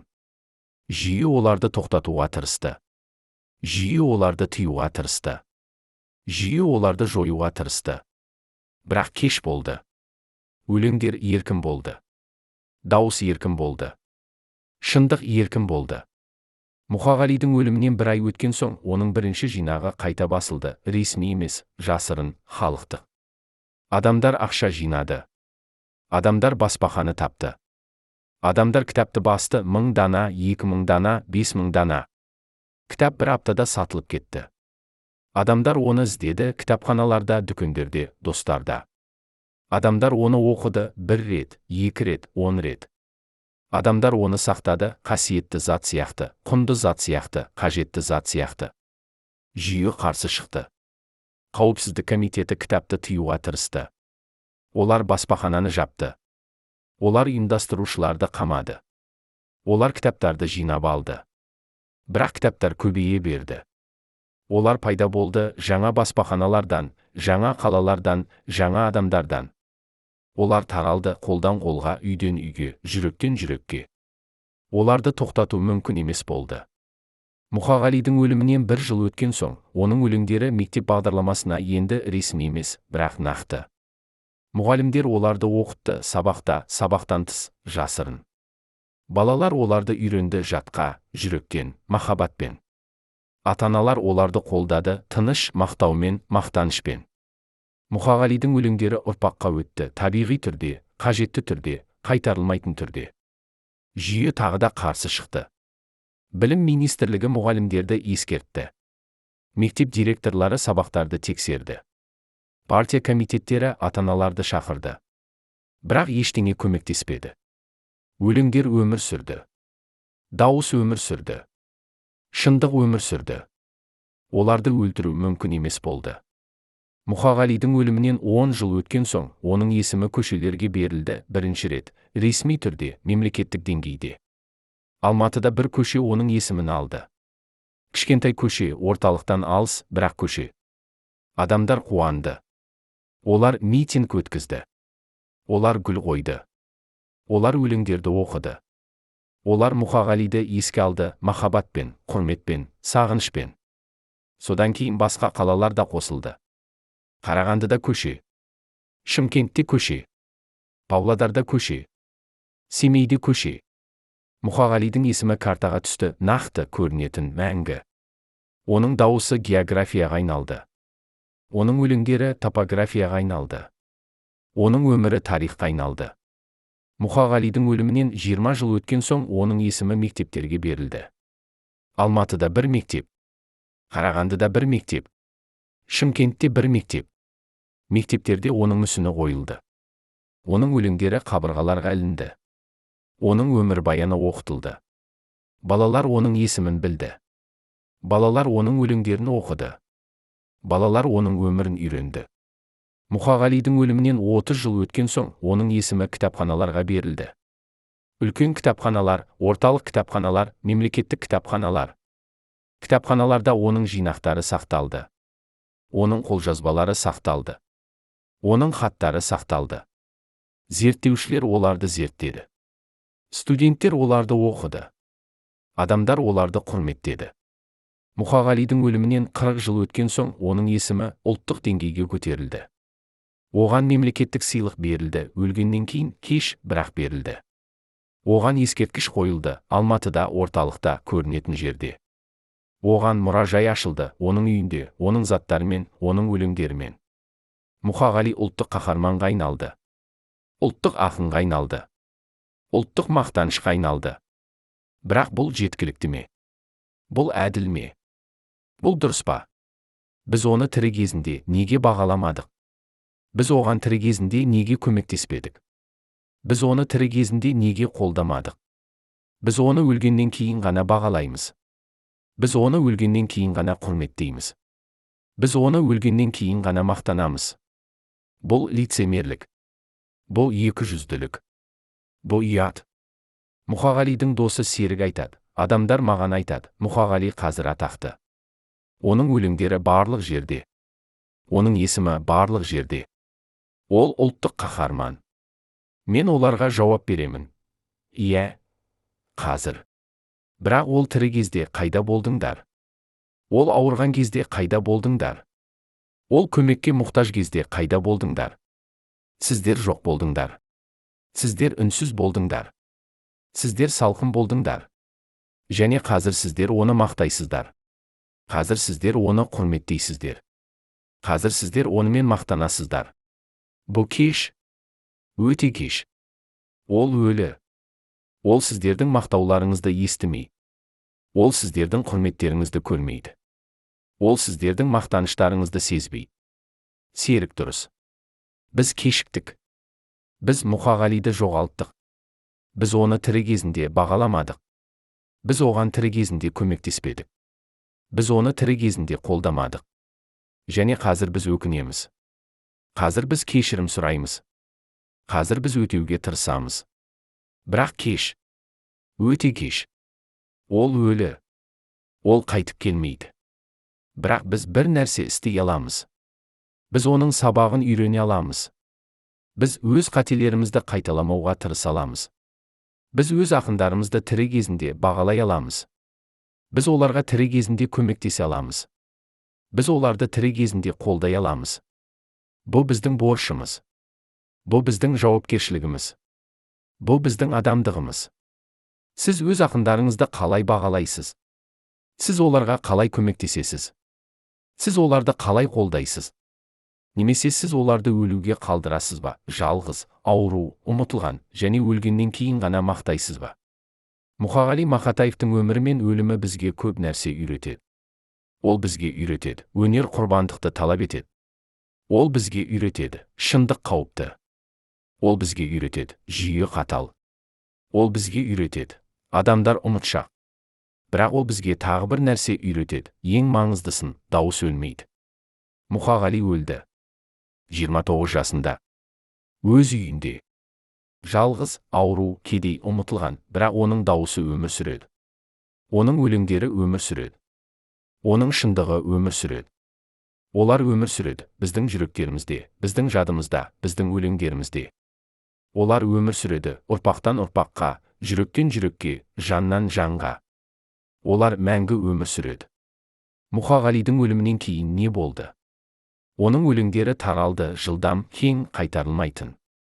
Оның есімі белгілі болды көшелерде, мектептерде, кітапханаларда. Оның дауысы ұлттық дауысқа айналды, құрметті, сүйікті, мәңгі. Ол өлді, бірақ ол жеңді. Ол жоғалды, бірақ ол табылды. Ол ұмытылды, бірақ ол есте қалды. Оның өлімінен кейін 3 адам өз қызметінен кетті. Олар, оны өлтіруді жоспарлаған адамдар, оны өлуге қалдырған адамдар, оны ұмытуға тырысқан адамдар. Олар кетті тыныш, жасырын, жазасыз. Бірақ олар ұмытылды. Олардың аттары ұмытылды. Олардың істері ұмытылды. Олардың өмірлері ұмытылды. Ал Мұқағали есте қалды. Оның аты есте қалды. Оның өлеңдері есте қалды. Оның өмірі есте қалды. Бұл әділдік. Бұл шындық. Бұл өмір. Өлтірушілер ұмытылады. Құрбандар есте қалады. Жалғандар жоғалады. Шындық қалады. Өлім уақытша. Өнер мәңгі. Мұқағалидың өмірінен біз не үйренеміз? Біз үйренеміз, өз шындығыңызды айтыңыз. Өз дауысыңызды табыңыз. Өз өміріңізді өмір сүріңіз. Қорықпаңыз жүйеден, биліктен, өлімнен. Өйткені шындық күштірек. Дауыс күштірек. Өмір күштірек. Олар өлмейді. Олар мәңгі өмір сүреді. Біз үйренеміз, өз ақындарыңызды бағалаңыз. Тірі кезінде бағалаңыз. Өлгеннен кейін емес. Оларға көмектесіңіз. Тірі кезінде көмектесіңіз. Өлгеннен кейін емес. Оларды қолдаңыз. Тірі кезінде қолдаңыз. Өлгеннен кейін емес. Өйткені өлгеннен кейін кеш. Өте кеш. Қайтарылмайтын. Біз үйренеміз, жүйе өзгеруі керек. Билік өзгеруі керек. Қоғам өзгеруі керек. Біз өзгеруіміз керек. Біз өз ақындарымызға құрметпен қарауымыз керек. Біз өз өнерімізді бағалауымыз керек. Біз өз шындығымызды қорғауымыз керек. Өйткені өнерсіз біз соқыр. Шындықсыз біз жалған. Ақындарсыз біз үнсіз. Мұқағали Мақатаев бізге сыйлық қалдырды, өз өлеңдерін, өз дауысын, өз шындығын. Бұл сыйлық құнды. Бұл сыйлық қасиетті. Бұл сыйлық мәңгі. Біз бұл сыйлықты қалай қабылдаймыз? Біз оны қалай сақтаймыз? Біз оны қалай өткіземіз келесі ұрпаққа, келесі жүрекке, келесі жанға? Жауап қарапайым, біз оның өлеңдерін оқимыз. Біз оның өмірін үйренеміз. Біз оның сабағын қабылдаймыз. Біз оның дауысын өмір сүргіземіз, өз сөздерімізбен, өз іс-әрекеттерімізбен, өз өмірімізбен. Біз оны есте сақтаймыз махаббатпен, құрметпен, мәңгілікпен. Мұқағали Мақатаев 1977 жылдың желтоқсанында өз жолын аяқтады. Ол 29 жасында өлді, жас, талантты, толық емес. Бірақ ол өз миссиясын орындады. Ол өз өлеңдерін жазды. Ол өз дауысын қалдырды. Ол өз шындығын айтты. Және бұл жеткілікті. Бұл мағыналы. Бұл мәңгі. Оның өлімінен кейін не болды? Оның өлеңдері таралды бүкіл Қазақстан бойынша, бүкіл Кеңес одағы бойынша, бүкіл әлем бойынша. Оның есімі белгілі болды көшелерде, мектептерде, кітапханаларда, жүректерде. Оның дауысы ұлттық дауысқа айналды, құрметті, сүйікті, мәңгі. Қазақ халқы өз ақынын тапты. Қазақ әдебиеті өз жұлдызын тапты. Қазақ жаны өз дауысын тапты. Бірақ бір сұрақ қалды, сұрақ, оған жауап жоқ. Сұрақ, ол біздің жүрегімізді мазалайды. Сұрақ, ол біздің жанымызды қинайды. Мұқағали шынымен өлді ме? Немесе ол өлтірілді ме? Жүйе оны өлтірді ме? Қоғам оны өлтірді ме? Біз оны өлтірдік пе? Біз нақты жауапты ешқашан білмейміз. Құжаттар жасырылған. Куәгерлер үнсіз. Шындық жерленген. Бірақ біз бір нәрсені білеміз, Мұқағали жалғыз өлді. Ол ауру өлді. Ол көмексіз өлді. Ол ұмытылған өлді. Және бұл біздің кінәміз. Біз барлығымыздың кінәміз. Біз оны көрмедік. Біз оған көмектеспедік. Біз оны қолдамадық. Біз оны өлуге қалдырдық. Бірақ оның өлімі текке кетпеді. Оның құрбандығы мағынасыз болмады. Оның өмірі ұмытылмады. Өйткені оның өлімінен кейін бір нәрсе өзгерді. Біздің санамыз өзгерді, біздің жүрегіміз өзгерді, біздің қоғамымыз өзгерді. Біз үйрендік, ақындарды бағалау керек. Өнерді қорғау керек. Шындықты құрметтеу керек. Біз үйрендік, қымбат бағамен, ауыр бағамен, қанды бағамен. Бірақ біз үйрендік. Қазір, 40 жылдан астам уақыт өткен соң, Мұқағали Мақатаев Қазақстанның ең сүйікті ақындарының бірі. Оның өлеңдері миллиондармен оқылады. Оның есімі барлық жерде, көшелерде, мектептерде, кітапханаларда, жүректерде. Оның дауысы өмір сүреді, күшті, анық, мәңгі. Ол өлді, бірақ ол жеңді. Ол жоғалды, бірақ ол табылды. Ол ұмытылды, бірақ ол есте қалды. Бірақ бір құпия қалды, құпия. Оны тек Мұқағалидың ең жақын достары біледі, құпия. Олар ешқашан толық ашпайды, құпия. Ол оның өмірінің соңғы сырын құрайды. Ол шынымен өз өлімін таңдады ма? Ол шынымен өз өнері үшін өз өмірін берді ме? Немесе ол тек шаршады, өмірден, күрестен, ауырсынудан және өлімді жалғыз шығу жолы ретінде көрді ме? Біз ешқашан білмейміз. Бірақ мүмкін, бұл маңызды емес. Маңыздысы, ол өз өлеңдерін қалдырды. Ол өз дауысын қалдырды. Ол өз шындығын қалдырды. Және олар өмір сүреді. Олар біздің жүрегімізде өмір сүреді. Олар біздің жадымызда өмір сүреді. Олар біздің өлеңдерімізде өмір сүреді. Олар мәңгі өмір сүреді. Мұқағали Мақатаев бұл тек ақын емес. Бұл символ. Символ талант пен жүйенің арасындағы күрестің, шындық пен өтіріктің арасындағы күрестің, өмір мен өлімнің арасындағы күрестің. Ол бұл күресте жеңді. Ол өз өлеңдерімен жеңді. Ол өз даусымен жеңді. Ол өз шындығымен жеңді. Және біз оны ешқашан ұмытпауымыз керек. Құрметті көрермендер, егер сіздер Мұқағалидың осы трагедиялық тарихын соңына дейін тыңдаған болсаңыздар, пікірлерге қай қаладан екеніңізді жазыңыздар. Мұқағали Мақатаевты қайда әлі де есте сақтайтынын білу біз үшін маңызды. Және тарихтың шынайы бетін білу үшін арнаға жазылыңыздар, біз әлі де көптеген құпияларды ашамыз.